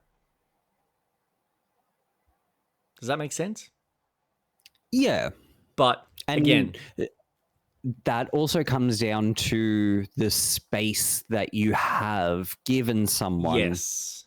to fly in that space. And I Because it is yes. large. It is quite a big map to fly around. So it Yep. does quite that sense of, well, my velocity of going to this part of the map should feel relatively fast if I'm flying there. Mm. So I get what you mean. Yeah. I It's a tough one because I'm thinking, and the problem is it's still subjective. It's how I feel about it. But I don't know the difficulty that the developer has when they are testing the game with an audience, where they realize that we can make this faster, but the problem is it becomes unplayable for majority of players. Because otherwise it would play like an Ace Combat game. And not everyone likes that kind of experience where they feel like, oh my God, this thing's flying through and I can't even grasp what the hell's happening around me, let alone trying to, go through and weave through hoops or play Quidditch on a, technically like a football pitch size. And I'm just going whoosh, whoosh, whoosh, whoosh. So yeah, it's one of those things that it'd be nice if they found a way to go, you can control the speed, and yes, when you're playing something like Quidditch, maybe when you're flying around, you don't want to be going too fast, but if you're, say, after the snitch, it's going to go further out, so you want to be able to try and catch it and be mindful of where it's going and focus on. I again, pipe dream, best case scenario, but I realize that reality kicks in and I go, yep, as a developer, they need to be mindful of the majority of people who are going to be picking this up, which a lot of them aren't necessarily hardcore gamers. And then you would probably have a bunch of kids that want to play.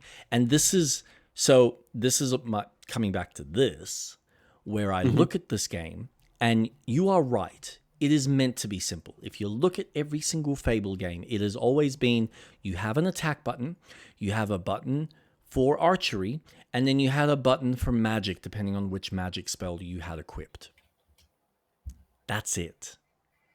It was never a complex game. And then the other complexities would come in what choices and decisions you made, which will then either give you access to certain doors. That's another question I have. Do they have doors in this game? I really fucking hope they do, because I hope fuck, so. those doors were amazing. But yeah, are the systems in this going to have enough complexity that it's going to have a fun level of replayability or a fun sense of I could spend a little bit more time in this world? And this is my concern, is when I'm looking at this game now, when I look at the combat, it is way too simple for what I thought it could have been. It does feel like and it's not even a case of, I don't care that it's just a simple press attack, maybe a heavy or a light attack, because again, Zelda does that. But it almost feels like, why isn't there other things in the environment for me to maybe kick or throw or shoot? And that's something I'm really kind of noticing now, where I go, this is very much like and I would probably say, I think Hogwarts had a few more environmental things from my memory. Because, yeah, you could grab stuff and throw it at enemies, couldn't you? Yeah, there were Yeah. barrels that you could Yeah. accio and throw them. So There, this doesn't even have any of that, which is disappointing. as far as we know, and that's why I want to That's true. see a bit more. I want to see what, because this was very much a marketing thing, just to say, hey, the game is alive. But what else is there? So far, it's been very surface level. It's, okay, this is what you can expect. Okay, show me. Yeah. I just want to see things. So, and this is what also annoys me, is we have to then rely on the journalism and Q&As to get that information, but not see it. Yeah, I know. And it's like, well, what? I have to wait for an off-screen conversation that you have with one of the devs to then find out, oh yeah, so you can marry everyone. Okay, but why didn't you tell me in the video? Like, that's marketing. Yes, Sell but it to me. yes. Show However, me. when they're doing a showcase like this, it's about how much do we say that's just, we're just narrowing it down, and we're obviously going to go through the interview process of chatting to other people, which is what these outlets want anyway, because that's Correct. yeah. So But it's yeah. if you showcase your hero talking to a character and you drop the line of, everyone's got a personality, everyone, you're selling to me that, oh, everyone is going to be somewhat conscious or smart NPC. Show me. I don't care about the gender, the name. Show me how I, myself, am going to interact with these people. How are they going to interact with me? How do I flirt with someone? Is emoting back from Fable 3? Are people going to react to my emotes like in 3? If I dance, is someone going to dance with me? Am I going to have a press of a button? Is it going to be like The Sims, where I have to build up a relationship bar to then get further? What is there? I need to see more. I need something. Yeah, it's a very well presented first showcase. But you're right, there isn't enough to, I think, like, it's enough to give you a taste, and it worked. I'm not gonna lie, it sold me on it. But now looking at it, I'm kind of like, no, you're right, I need to see more, because there's lingering questions that I then have about what is actually available in the environment for you to explore and interact with. Because if the things you're going out and exploring are also just, here's a bandit camp, go collect this, or five of these in the forest, which again, fetch quests are fine, but if there's nothing else pulling you plus all the other systems, is there really much to spend time in the world? And I think this is the interesting aspect, because when I think about the types of games that have been very successful over the last 10, 15 years, and again, there might be more to this game that we haven't seen, but having your own personal space and being able to customize it, design it, do all sorts of things to it, build it from scratch even, has been a massive selling point for people, that they feel like I'm living in this world and I get to spend time in this world and I can interact in a way that I can customize it to my liking. And I'm not really getting that sense from this game. It does feel like it's going to be a fun open world to experience, but I don't think it's going to have, say, the depth of something like a Dragon's Dogma, or the kind of depth that I'm getting now from Kingdom Come Deliverance. And granted, different games, different designs, but is it going to be enough for people to get that same satisfaction for the scope and the size of it? That's the thing, because at least with Fables 1, 2, and 3, yeah, they're open worlds, but they're still pretty tight. They're small. They're not massive spaces. This looks like it's Witcher 3 level of size, theoretically. If there's 1,000 NPCs, they've talked about Bowstone and then the other town, which theoretically you're going to have a decent amount of NPCs. There's probably other little villages scattered around, and there might be maybe another city there that we don't know about, that they haven't introduced yet. So, there would have to be many parts. There has to be other civilization around. There has to be. So, what are you doing in between that's actually going to be that engaging and that interesting to keep you playing more and more? Like, how does even the leveling system work? Like, what's the skill tree look like? What are the items that you're collecting? Like, there's still heaps of questions. Heaps of questions. So I want to know. I want to see it. Yeah. For a game that has taken this long, I truly thought we would see something more. They are clearly wanting to play the long game here. They're going to do the same thing, and this is what's interesting, because they did the same thing with Indiana Jones. They showed enough to make it enticing and interesting, and then but not enough that you kind of really gleamed exactly, well, what's the actual moment-to-moment experience, to then slowly deliver. And then we got to, some of the game shows and people were playing it, and it's like, oh, so this is actually, now you're reading about it, or now you're watching a video and going, oh, this is now the moment-to-moment experience up until when the game releases, which may be their clever way of trying to entice people by not giving them too much, but then slowly delving out the content till it's closer to release, to really try and maybe solidify people in a different fashion. I don't know. I can't figure out the marketing from Microsoft.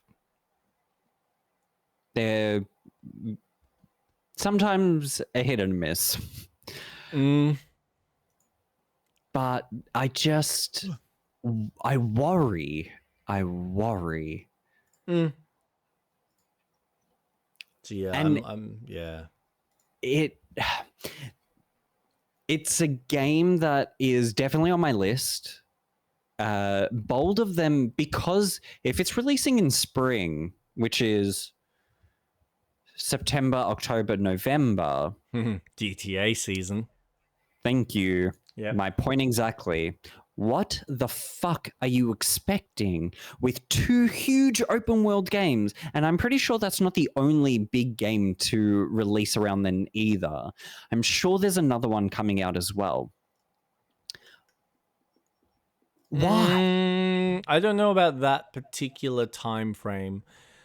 I think there's one more. I think there's another open world game coming out in October. So their belief is that because, what is it? Unless it's a Nintendo game, I feel like it's going to be something else that's almost fantasy based. But they must have some sort of belief that their game has a different tone, that not everyone's necessarily going to go straight for the GTA. And this is the thing. Mhm. This is why they haven't put in an exact date. So they're being coy and clever about it. They put in a time frame, which is technically within 3 months. Now, like most smart developers, they're going to be waiting for the big boy to come out and flop his dick out on the table and go, that's the date we've got. Yep. Because I guarantee you, no one, as far as everything I've seen on the gaming calendars, no one has dated anything past June thus far that I've seen. There might be some smaller teams, but most people know that sometime after June, the big dick comes out. They don't know when. But when it happens, then everyone's going to be scrambling to try and get their trailers out and go, okay, we're going in this day. No, we're going to put ours here. And then you're going to have everyone trying to compete for that space around either like the month before or the month after. Or you will have the gutsy ones that'll be like, we're pretty confident that anyone who's really going to play GTA will probably play it for a week or two. They might not have the multiplayer out straight away, so we can probably release like 2 weeks after. And they might be surprised that people are still playing the game because it's that meaty. I don't know. Yeah, So, yeah, that is a good point. there's no denying there's always going to be the handful of people that have no interest in GTA, because there are those people, and this would be a good selling point. Is it interesting enough in the grand scheme of things to then compete with something as big as that? That is going to pull, and this is the other thing, it's going to pull so much air out of the room that why would you even risk it? Like, we're talking about conversations that people are having day in, day out because everyone's playing one game. And then what, you're going to release yours around the same time and hope to God that it's going to sell? And then you'll be bitching about the fact, we didn't get the sales we thought. What did you expect? Everyone was focused on the big boy over here. Though another aspect to this is your PC gamers, they're not going to have access to GTA 6. No, but this is why I said before, this is why I guarantee you, naturally you have patient motherfuckers like my friend Jason who... Me. Yeah, or like yourself, who are not going to go off and buy a console. That's fine. I understand that most sane people do not need to spend $800 and something for one game. There's However, too many games yes, to play. Yes. Yeah, sorry. But we play them. The problem is, I know of a lot of people that they will make their purchasing decision on a console based off one game. And if it's something like GTA, you're damn right they're going to pay $800 just to play that one. And then it's the hope of these console manufacturers to go, please, please, please, please, please just jump on our store and see if there's something that might pull you in that makes it enticing ever so slightly. And that also is dependent on whether that online component for GTA even comes out at the same time. Because if it does, oh boy, are people fucked. But I don't think they will. I honestly feel like it's going to be the game releases and it'll be, here's the timeline, and we're probably going to release maybe 2 or 4 weeks after the fact. Because I guarantee that people are... Rockstar is probably clever enough to know that people want to actually play the game, experience it, and if they've got a meaty game, they know that they're going to spend a lot of time fucking around in it. before they go, right, now that you're familiar with the world, you have a good grasp and an understanding of the mechanics, here's a multiplayer suite and what you can expect for the first 6 or 12 months. Mm.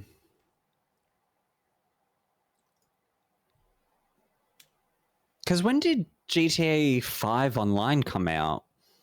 Compared to the base, Hmm. that's a good It wasn't question. that long.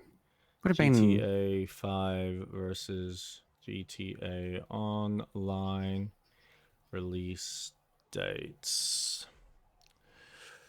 GTA 5 was released on September 17th, while online launched shortly after on October the 1st. Okay. So 2 weeks. 2 weeks. Interesting. And this is what I mean. Now, obviously, it released in a shamble.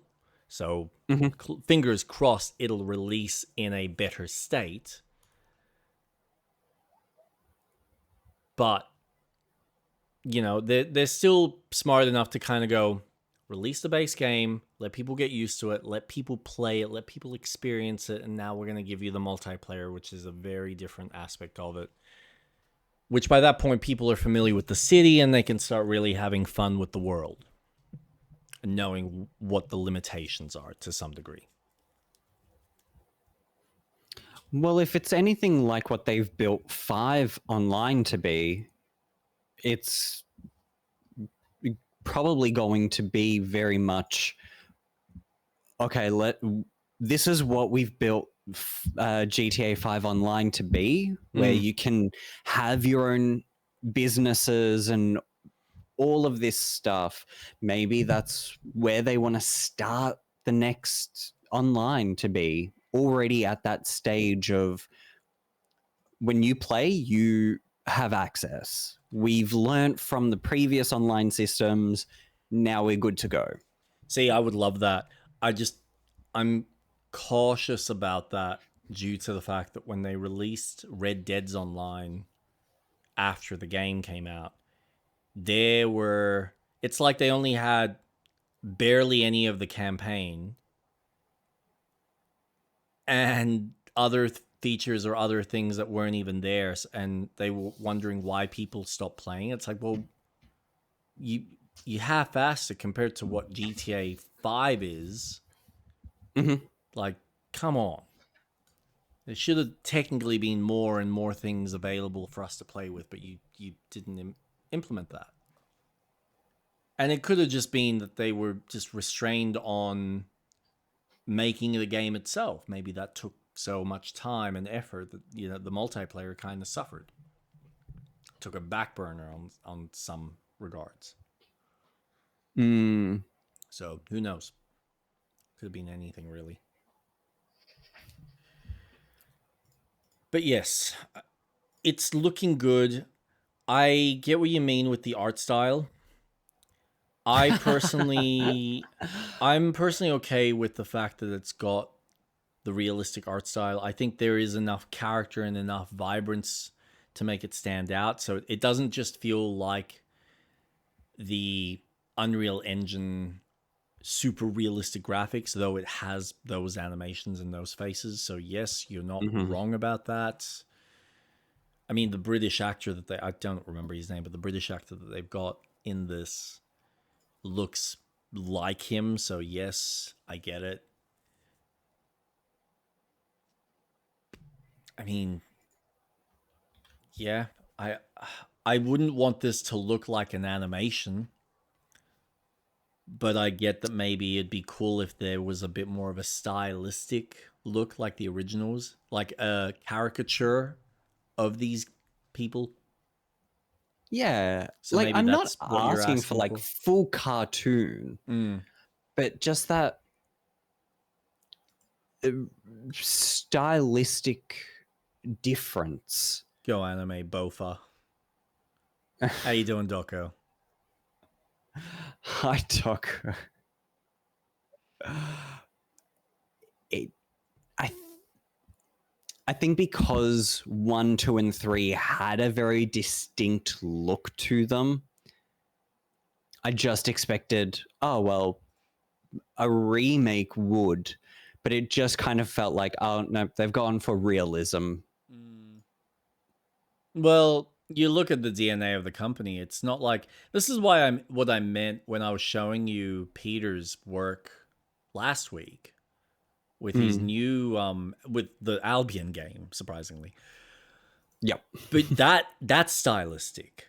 That is oozing style. And he's always had that from his early days.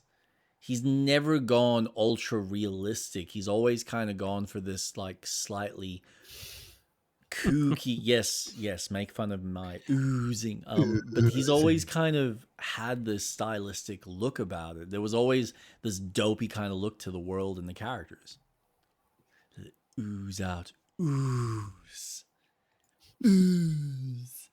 So, which I mean, this has character, but let's face it, Playgrounds has always been about realistic. I mean, they've been making car games for how long? So I don't think they've necessarily got in their ingenuity from an imagination standpoint to go, how do we make this look and feel like it's a Pixar experience? It's not their DNA.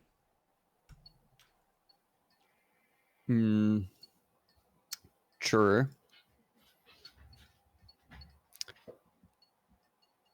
But that's probably also why it's taken them so long to make the fucking game, because they've had to sit there and go, we have to build an open world game that's fantasy based. Sorry, fairy tale, but fantasy.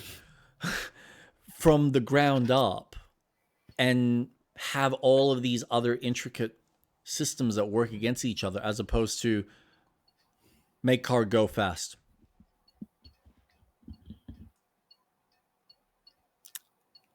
Make Japan look interesting. It's a huge undertaking. Making an RPG. Have red car go slightly slower than blue car, because blue car got big engine, go brum brum brum. So everyone knows red cars go faster. No, but in our world, the blue car go faster because it newer, it electric, it go brum brum. Not round round. As I'm drinking from a red cup. So yeah, it's man. I love you, but at the same time I hate you, because after watching this, I was so excited, and now I've got this level-headed adult mindset of like, yeah, I gotta be cautiously optimistic about it. God damn it. I'm sorry. Fuck being excited about anything, right? Like, fuck, who cares? Fucking excitement. Screw that. I'm an adult now. I have a child. Only my child's allowed to be excited. Because nothing's, already experienced. Everything's new. And I have to live vicariously through her. I need to look at her and be like, be excited, because I can't anymore. I'm an adult. I've had my excitement. I've used that resource up long ago. I haven't had my long rest. Why? Well, because you won't fucking go to sleep, won't you little shit? Oh, we didn't long rest. Shit. That's we can do that next week. Oh, that's funny. It's not that I'm not excited for this game. It's just there's so many moving parts that I'm now more conscious about. Mm-hmm. And I'm worried.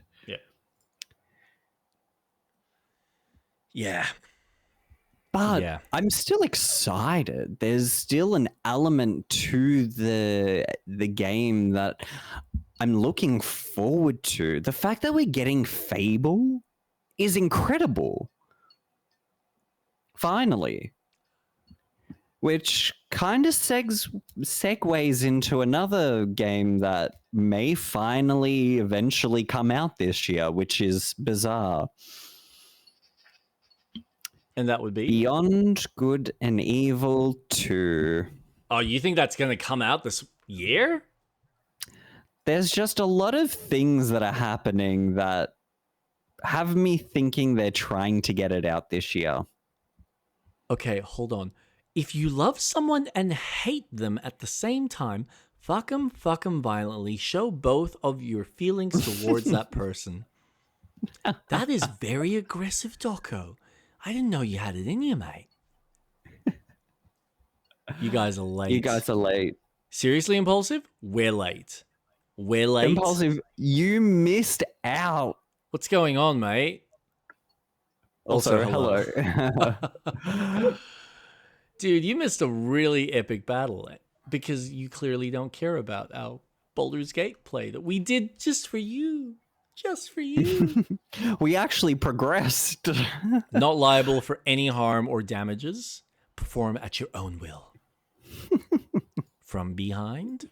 Or do you like it from the front? Do you want to see my face when I perform such actions? I was moving houses, I told you. Ugh. Excuses. Oh, how did the move go? Yeah. Did you do it brick by brick? And what did you do with the floorboards? I'll watch the VOD for sure. Oh, I think you're going to be pulling your hair out at some parts. Yeah. There's a couple of bits. That last encounter was a bit hectic. Man, did you use a resurrection scroll on Shadowheart? I did. Yeah. Yeah, that's fair. That did help, I gotta admit. I thought you might have left that for after the battle, but no, that kind of worked out. Please tell me Jake is actually using monk. I'm sorry, what? Melee? No, I was kicking ass with a bow the whole time. You should have seen my monk's bow skills. Yep, he's not lying. Portal done. Portal done. Oh, what's that? There's an enemy around the corner. All right, I'm just going to hide behind this wall. He's coming closer. Done. He's not lying. All about the bow. Good lord. Rage bot going. He's a monk. It's like, yeah. Pew, pew, pew. I get up close and I go, all right, I'm right up close. Here are my fists. Have an arrow to the face. Gosh. And now fisty. You got through some of the enemies. That was good. Oh, yeah. What are you guys up to now? I see Fable on screen. Oh. Yeah, we've just been discussing Fable. I've been playing the video. I've got RuneScape up. Oh, you've got RuneScape? Yeah. Good old RuneScape. 9 hours in, leveling up my mining and smelting. Let's not talk about it. Which is on my topic of games that I wanted to talk about. But okay. The segue from Fable of a game that's finally releasing after so long, with the current shift in Ubisoft, is Beyond Good and Evil 2. It appears that things are progressing for that game. Really? After like 10, 15 years? Yeah. I think that's officially the longest game to be in development for. Yes. I think so. Kingdom Hearts was 15. Jesus, are you serious? Yeah, Fucking hell. from 2 to 3. Yeah, that was fucked. And we're almost reaching that for 4. Thanks, Square Enix, for putting more of a priority to 7. But hey,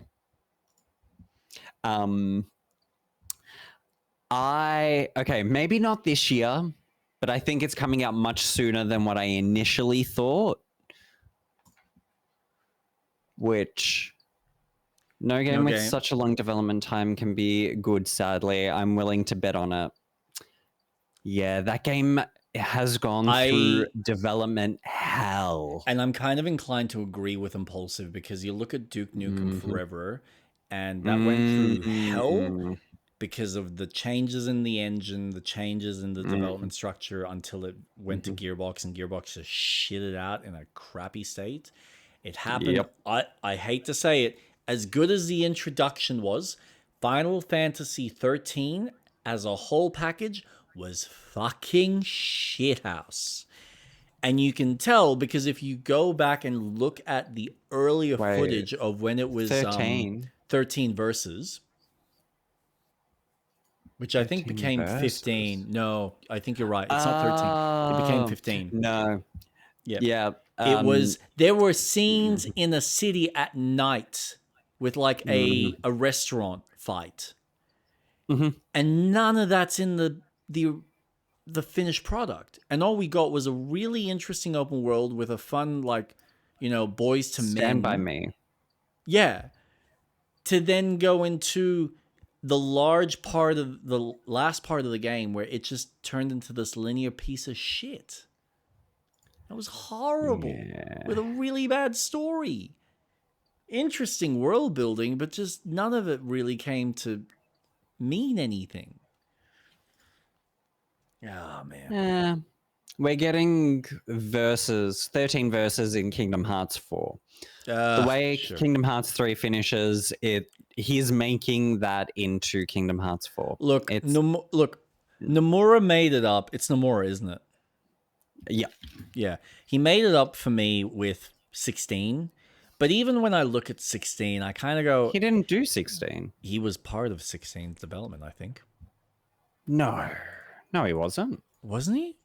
Was it? No. That was someone else. No, that was someone else. Sorry, that's the guy that did the MMO. Who did 14. Final? I can't even spell. Final Fantasy 16. I thought it was Nomura. I didn't think it was. No, I think you're right. It's not. Who is it? Ba-ba-ba. Director Hiroshi Takai. And Kazutoya Mahiro. You can tell it wasn't Yoshida. Nomura. It's Nike Yoshida, so he was the producer. Yeah. Right. Nomura has such a distinct style. Yeah. No, you're right. As soon as you feel confused, Nomura. Yeah. Just... Oh, you think you understand what's going on? We're just gonna go... Psych. Yeah. Off tangent. What are you on 16 about? was great. That was really fun. And I really want to finish it because I wanted to wait until I got the DLCs. And they're on sale. Yeah, nah. I'm done. It was fine. It was a fine action game, but it just... It's such a step back as a Final Fantasy game compared to what they've done in the past. I think they brought the story back, but I think mechanically it's shallow. I'm only looking forward to the new Onimusha game. Otherwise, I'm trying to catch up on my Steam sale purchases. I have one that I've been tempted to buy, but I think it's off sale now. Where is I have one game that is currently sitting in my cart at the moment, which is a game No, it's still on sale. that I was waiting to purchase because it was for, I think, $40 only less than a month ago. Now it's sitting at $35.97. You wanted to talk about this? I did. I did see this. It's sitting in my cart, and I'm willing to buy it. What's the buts? It's currently free weekend, And lucky for us, it is the long weekend. So I wanted to try it out first before committing to buying it. Okay. I just want to feel for the game because I know it is a lot more rhythm based of making sure you get the enemy attack patterns all down and you don't just it's not just a normal brawler. So I want to test it to see if it is a game that I would be interested in playing and committing to. But I can't help but get really excited at the idea of a co-op game that has so many quality of life choices for co-op that I can't help but get really excited and go, fuck, I could just pop into the game. No rest for the wicked. I didn't even say what we were talking about. Sorry. Yeah, see, I know. No, I know. So I could jump in and go, okay, you know what? I want to kind of start exploring this while you're not there. But then go, oh, hey, I came across this enemy. I can't fight him. Can we like team up? Let's sort it out. And then we continue that journey. Hey, I've purchased this shop. Awesome. Oh, this is now finished. I've got, hey, these items. It feels, oh my gosh. It feels like a guild. Holy shit. It feels like an MMO guild. Oh, wow. I'm really selling it to myself. Fuck. I'm going to buy the game, aren't I? Fuck. Dude. Yeah. Let's break this down, right? Just so there's like a little bit of context in your head. Now, I've talked about the fact that my only concern is the amount of playtime that's currently on offer. That's not to say that there isn't a lot of playtime, because there is. I just feel that for what they were talking about, because they were very adamant about, we're not going to release the multiplayer suite until we've got a little bit more content. So I thought that they were going to release another update to the story before releasing this. They've clearly done it the other way around. They must have really enjoyed the way the multiplayer side of it is working, that they went, nah, let's just give them this. People can sink their teeth into it together, and then we'll give them the next update 6 or 12 months down the line, theoretically with an actual release date. Because I think from what they seem to us suggesting, there seems to be, they seem to want to get this game out soon. But how much more content there is, I don't know. This is the problem. Because right now, it almost feels like I was saying the other week, it feels like there's only 3 levels of upgrades for most of your equipment and the shops and stuff that you're helping improve, as opposed to what feels like it should be 4 or 5. But for $35, right? Okay, just so we've got some context here. For $35, you have a fully realized, fully crafted from the ground up, a 45-hour campaign so far. 45 hours of like campaign plus some grinding plus some other stuff that you can fuck around with. That's how much time I've sunk into it in total.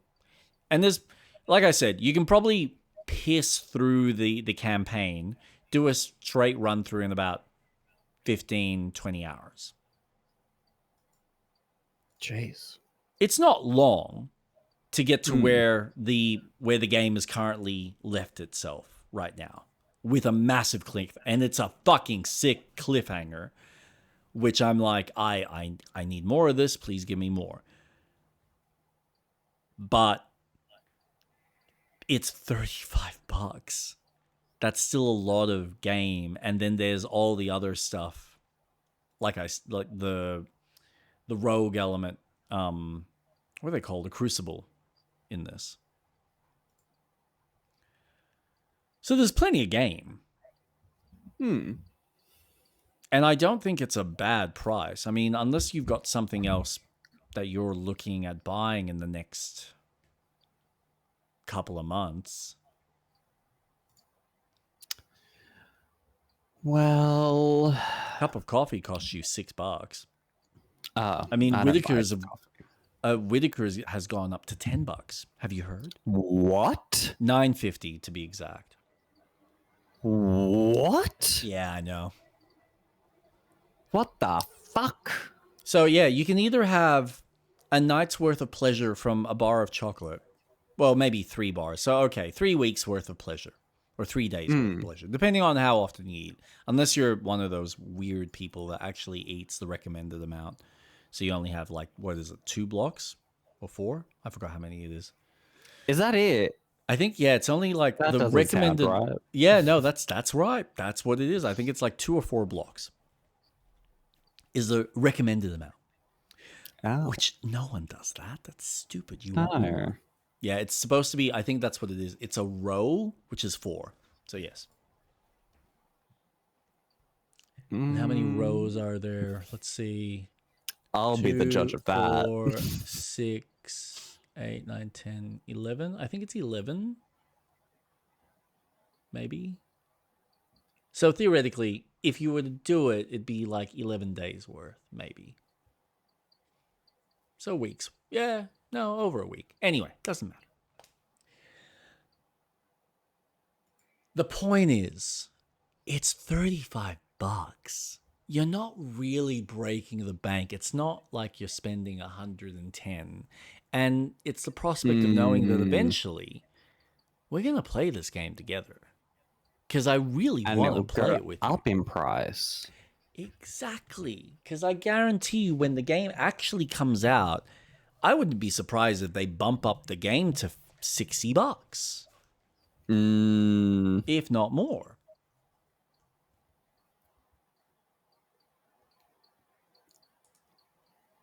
So, I mean, it's entirely up to you.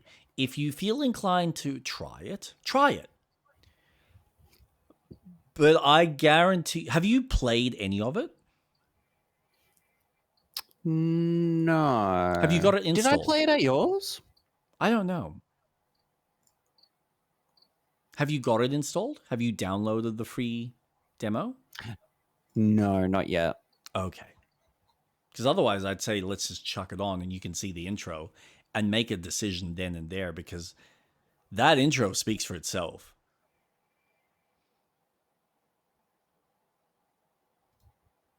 When you experience the way the game brings you into the world, and then you start the game, and then you slowly start exploring the space, and you see how the verticality works in a Diablo-esque game, it's almost like this. This being Baldur's Gate. Like, Baldur's Gate is on another level, right?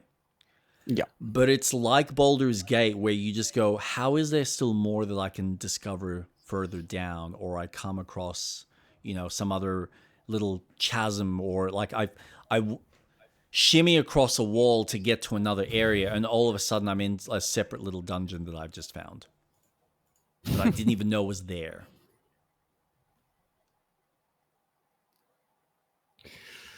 Oh, God. Okay. I'm installing it. That's my boy. That's my boy. Yeah. I mean, it's free for the weekend. Long weekend, so fuck it. Listen, I'm going to test it out. Test it out. Give it a shot. If you don't want to buy it, you don't buy it. But I got a feeling you're going to try it. You're going to play with some of the systems, and there's a crunchiness that you'll just be like, ooh, that felt so good when I achieved that one move or that attack, or I was capable of doing that, and watching everything just like melt. Ooh. Oof. Yeah. And there's like this Bloodborne-esque feel to some of the enemy types as well that you'll just be like, oh my god, what are we fighting here? This is insane. Yeah, you can't use. Okay, don't can. use Watch words me. against me because I you will. know anything that's Bloodborne related. What? No. I'm Hook, not saying line, it and is, but sinker. it's not Bloodborne. It's nothing like Bloodborne. This isn't No, but Yarnum. if there's gothic shit, you know I'm into that. Listen, when you've got a beastie, I can't. No, I'm never gonna spoil that. I can't do that. That would be cheating you from that experience, because that was so impactful on my psyche that I went, I need more of this. I can't. Why haven't you released the rest of the game? It is so good. Yeah. Words cannot express the frustration that I have that I can't continue playing this game. And now that I get to play with you, I get to see how you experience it, just how fun it was for me to watch you enjoy playing It Takes Two, and how much joy I'm going to have watching you play through Split Fiction when we go through that, and be like, he knows how I feel about this. He knows how good it is, because it's amazing, because there's nothing like it. And that's why I play this stuff. This is why I love video games, because when you do have an artist, or when you do have a team that legitimately kind of goes, so we're taking inspiration from here, here, here, and we're doing our own thing, but they do it in such a way that is just visceral and entertaining and just oozing life and soul.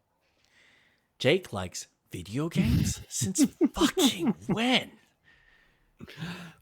Today. I woke up and just went, you know, I think I like that. controller is a lot more interesting than my dick. There's more buttons. My dick's just like soft, and it doesn't click. I've tried. No clicky. There's synthetic ones that you could play with. There was a thing on IGN they did when they went to the science fair. I call it the science fair. It's not actually called the tech show that they have every year in Jan. They did this whole article on different sex toys, and they had was it a dildo? I think it was a dildo that you could adjust no, sorry, it wasn't no. Sorry. It was a fleshlight, but it was meant to be like a hand, and it had different attachments. But then you could adjust the speed of how fast or like how high and low it would kind of go. But apparently you could crank this thing where, and mind you, this would void the warranty, but you could crank it to the point that it would just be like, so I'm that is insane. What guy would even put their cock through that? Why would they do that? That's just People are into it.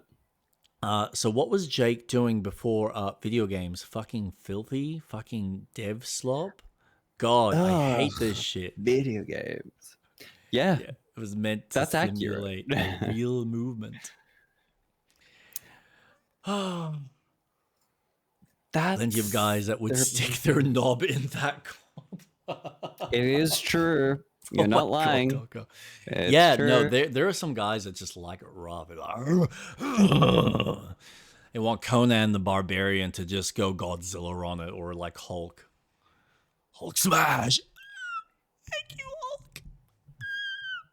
Man, yeah.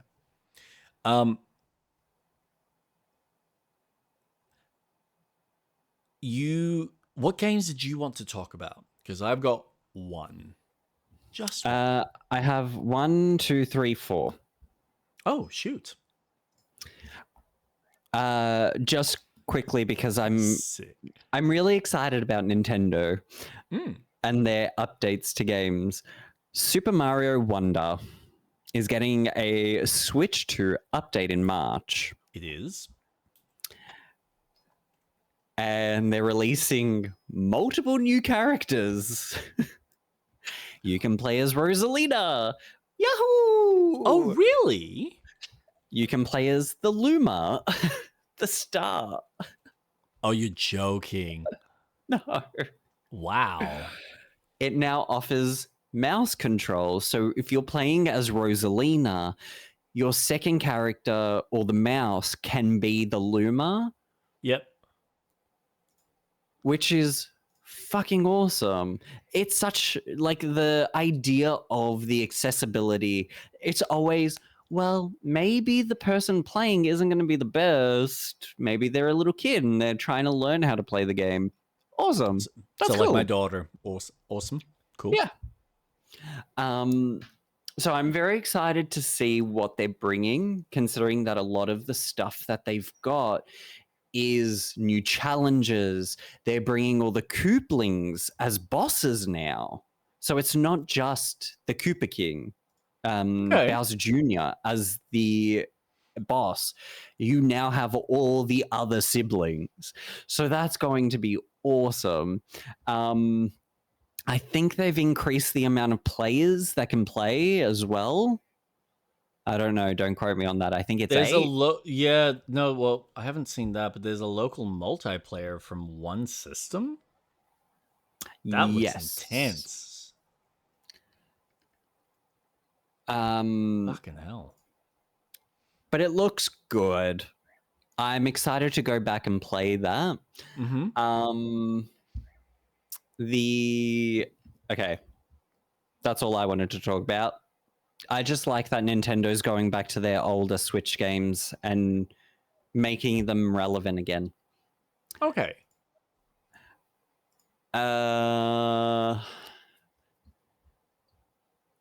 Okay, let's just get this over and done with. RuneScape. Okay, cool. Yep. I feel like I'm back to my teenage years of playing RuneScape. You don't understand. I logged in and I habitually went straight to mining. Now, the last time I played, I was high-leveled mining, smelting, combat. Like, I was high-level for a freemium player. Is this the new one? No, I'm playing old school. Oh, shit. Oh, that must be nostalgic for you as fuck. Yeah. It is crazy. I have it on my screen. It just looks. Oh yeah, because you're literally playing it. Here we go. Hold on. Yeah. I'll even make it full screen. Twitch. So for fuck's sakes. Wrong street rat.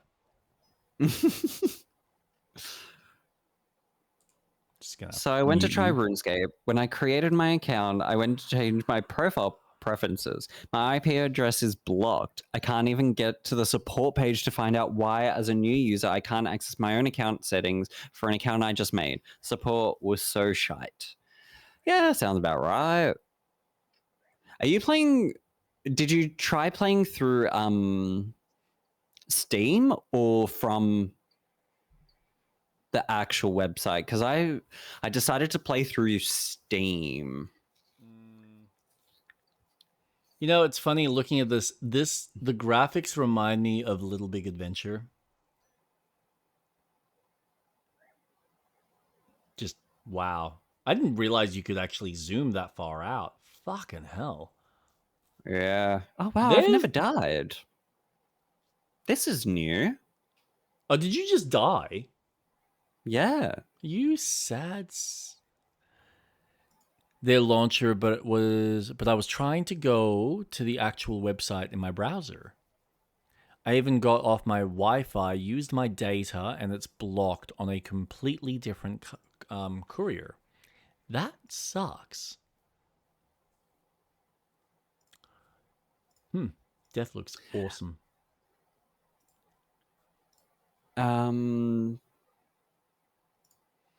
Cool. Wow. Look at that. So you're living your best memories from your childhood. And I know Sixer was playing this as well.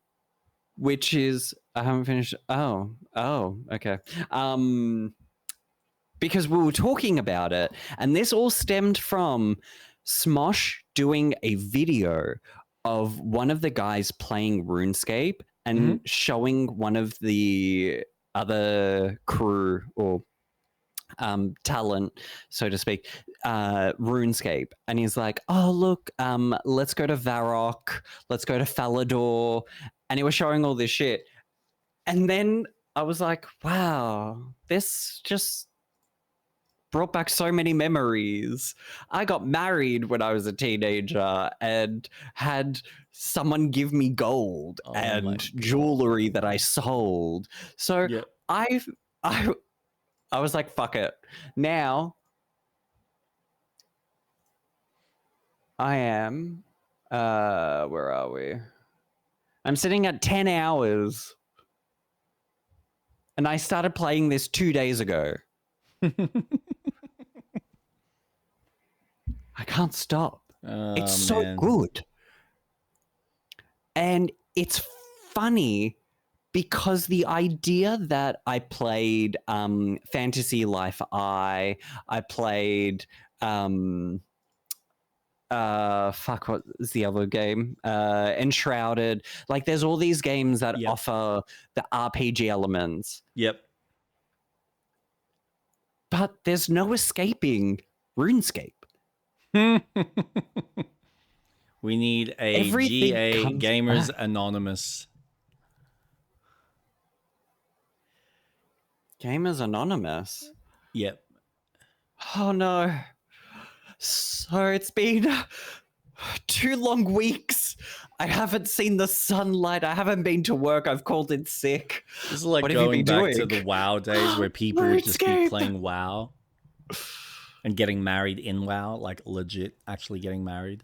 Yeah. It's a AA Alcohol Anonymous or NA Narcotics Anonymous, Gamers Anonymous. I need to get my my mining level back to what it was in my OG account.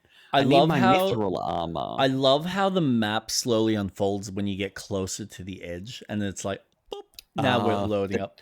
The tile rendering. Yeah, that's fascinating. Yeah. It's kind of cool though because it makes it feel like you're exploring a tabletop. Yeah, it's very bizarre. But there's yeah. I get it. There's something I don't know. No, like this is the thing. There's something so simplistic about it. But there's also a sense of a world that you're exploring. I mean, this is probably why games like Ultima Online had lasted as long as it fucking did. Because it did offer that sense of I get to explore. Like, that's huge. That is massive. And there's a bunch of players running around. This current area of the map that I've got on the screen, that is the free area. I can't access anything outside of what I'm looking at right now. One more, man. One more. But then I zoom out. Yeah. No, that's huge, man. I just can't justify at this current stage paying for a subscription. I just can't. How much is the subscription? And what do you get? So is it limited to how many levels you can gain, or? No, there's like specific classes that are only members. So herbivore, thieving, fletchling, slayer, hunting, sailing, farming. There's certain things that are locked behind the paywall areas, obviously the rest of the map. Access to specific things. So my mining, I can mine blue-rite ore, but I can't smelt it. That's purely just members. Limestone. There's specific things that I just locked. Yep. And then if I want to smelt things, so blue-rite, I have to be a member. Yep. Lead, I have to be a member. Lovakite, I have to be a member. Like I was at mithril Jesus. level, and for me that was insane. Yeah. And I think I was about to get to what was after that? The blue one? No, adamant. Fuck, I was so close to adamant. Ugh. But it's been fun. This has been such a nice game to kind of just switch off and just play. And I'm also trying to clean out the free quests as well. So I've done them all. Yep. Because they just give you extra XP to level up your stuff. Okay. RuneScape done. Tick. I'm just going to quickly talk about it. Yep. Hytale's really fun. Yeah, I honestly thought you would have been playing that more. So the fact that you're even doing RuneScape is like, wait, what? Okay, cool. Yeah. No. I've been playing a lot of Hytale. Nice. I have 2 more unlocks until I've reached what is at this current update of gear. Nope. Muting, throwing a thumbs down when done talking about Hytale. Oh, why? He's just a hater. He's Doko just why? hates everything. He But only 3D plays Terraria. No, because he only plays Fallout like a loser. Oh, he's the only person that's keeping that server alive. Yep. I might be playing it, but don't want to know anything about it. Oh, fuck you. Yeah. Fuck you. I think It's so he's got a bit of an good. addiction then, maybe. Maybe just a little bit. It's so much fun. The only issue I have is I really want them to prioritize taming, because fuck, it's so annoying when you're on a horse, you get off because you want to mine, and the horse just runs to the other side of the map, and it's like, fuck. Jake is getting very expressive with his hands, but no thumbs up yet. No, I was going to say, while I'm speaking really close to the microphone as I'm holding it, what's the word? Gently. ASMR? Well, yes. I think Doko probably also needs to be joining the GA Gamers Anonymous. My name's Doko. It's been 16 days since I last played Hytale. Those goblins just keep coming back, taking all my stuff. It was so much easier when I was playing Fallout and I was all by myself in the landscape. I don't know. I don't know where I'm going with this. But yes, go on.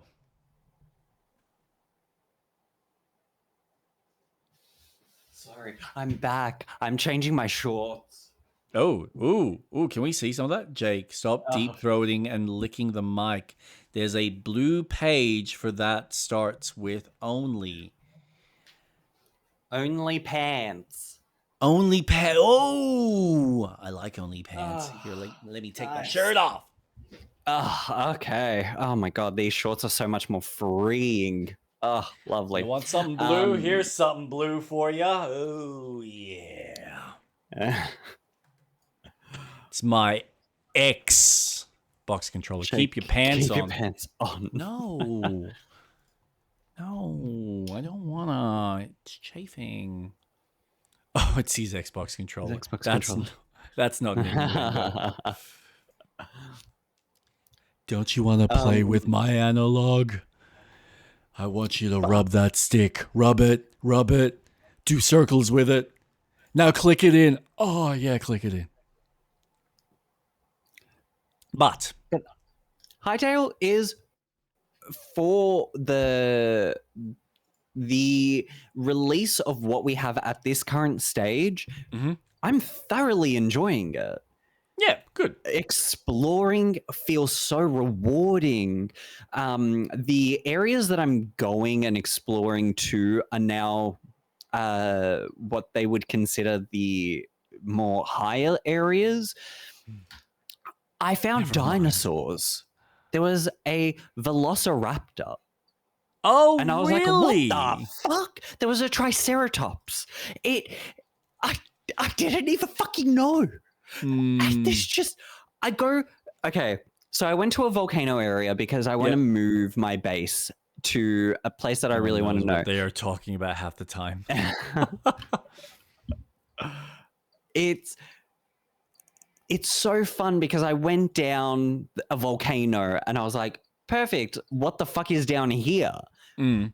Well, there was a pterodactyl flying around, velociraptor. There was a fucking triceratops. I died from the raptor. And I was like, holy shit. This is more than what I'm expecting.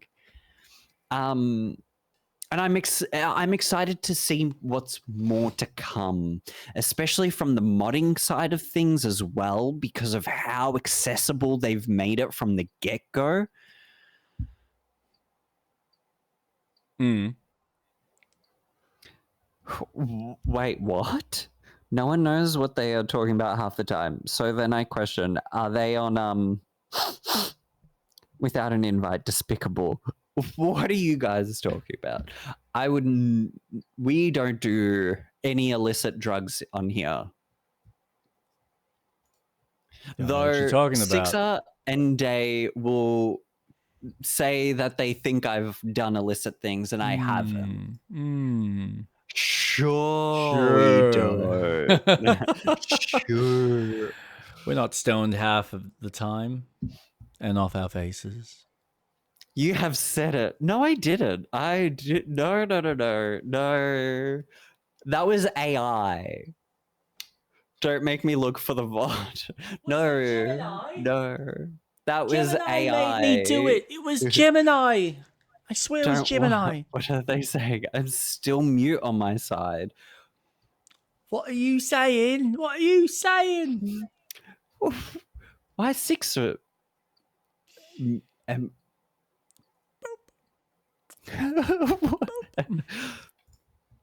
Poor Doco.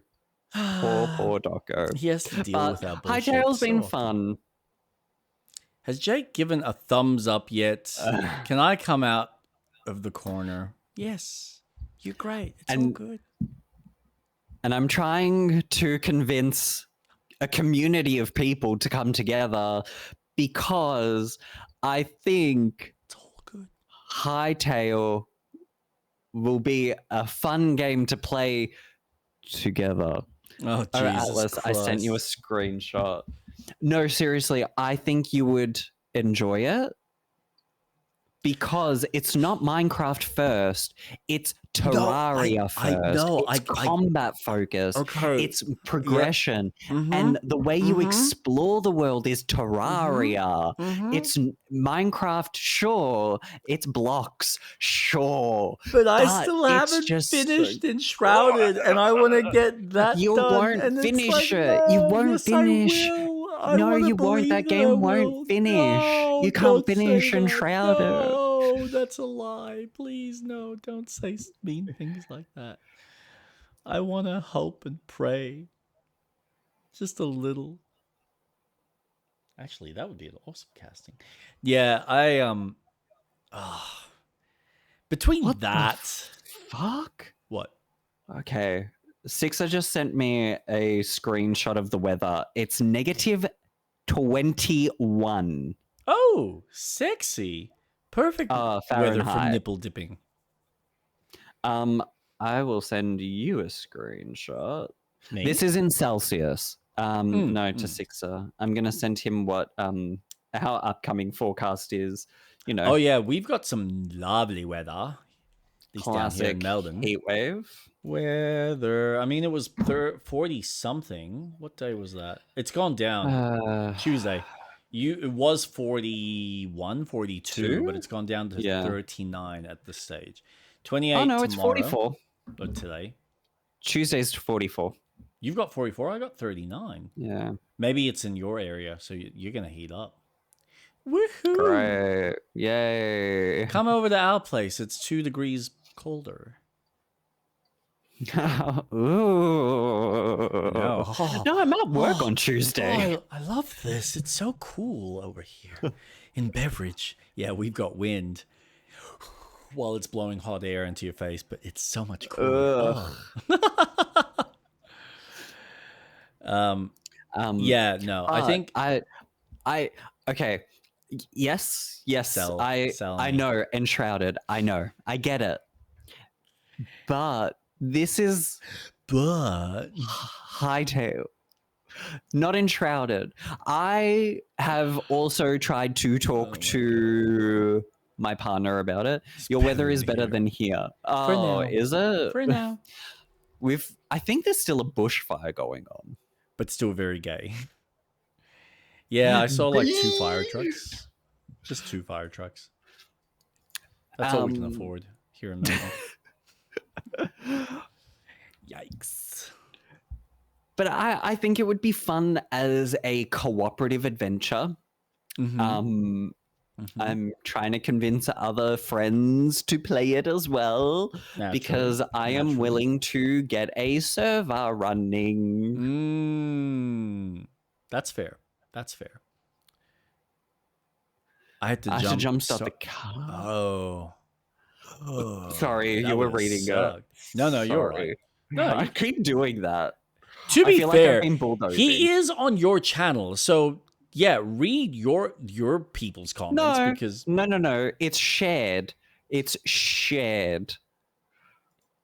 Yeah, but I could never take Sixer's love. Collaborative. He was with you first. I will never take him away from you. I'm sorry. I love you, Sixer. But we just can't be together. Fine then. Get the fuck out of here, you loser. God. Is this better now? No! He left me! No, don't. I don't want to be. I'll just flip-flop. Because he can do that between both. Oh, lovely. Yeah, look, it's not that I don't want to, it's that I'm afraid. It's $30. It's not the price, man. You don't need to convince me. It's just too many games. There's not enough time. So this both tabbed up. Yes. I wish. Okay. I just very quickly, while it's in my brain, I wish when you did a collaborative stream that you have both of our streams on there and that the chat is reflective to both people in the one chat. I mean, that'd be nice. And it was trash. Yes, I had to work in this weather. Oh.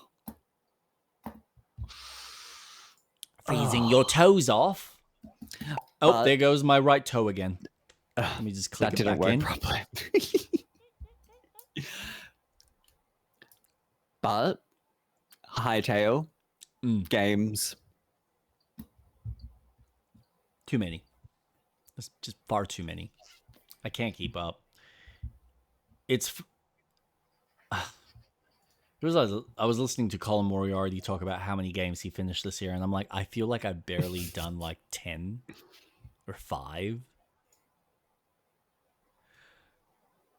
So, is there any other games that you wanted to chat about before I went into my big one?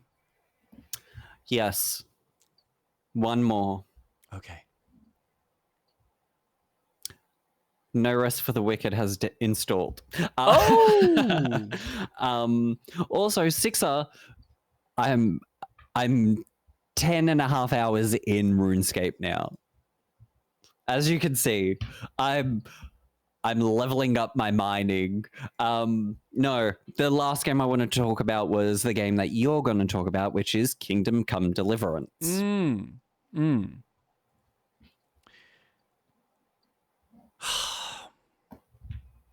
Oh.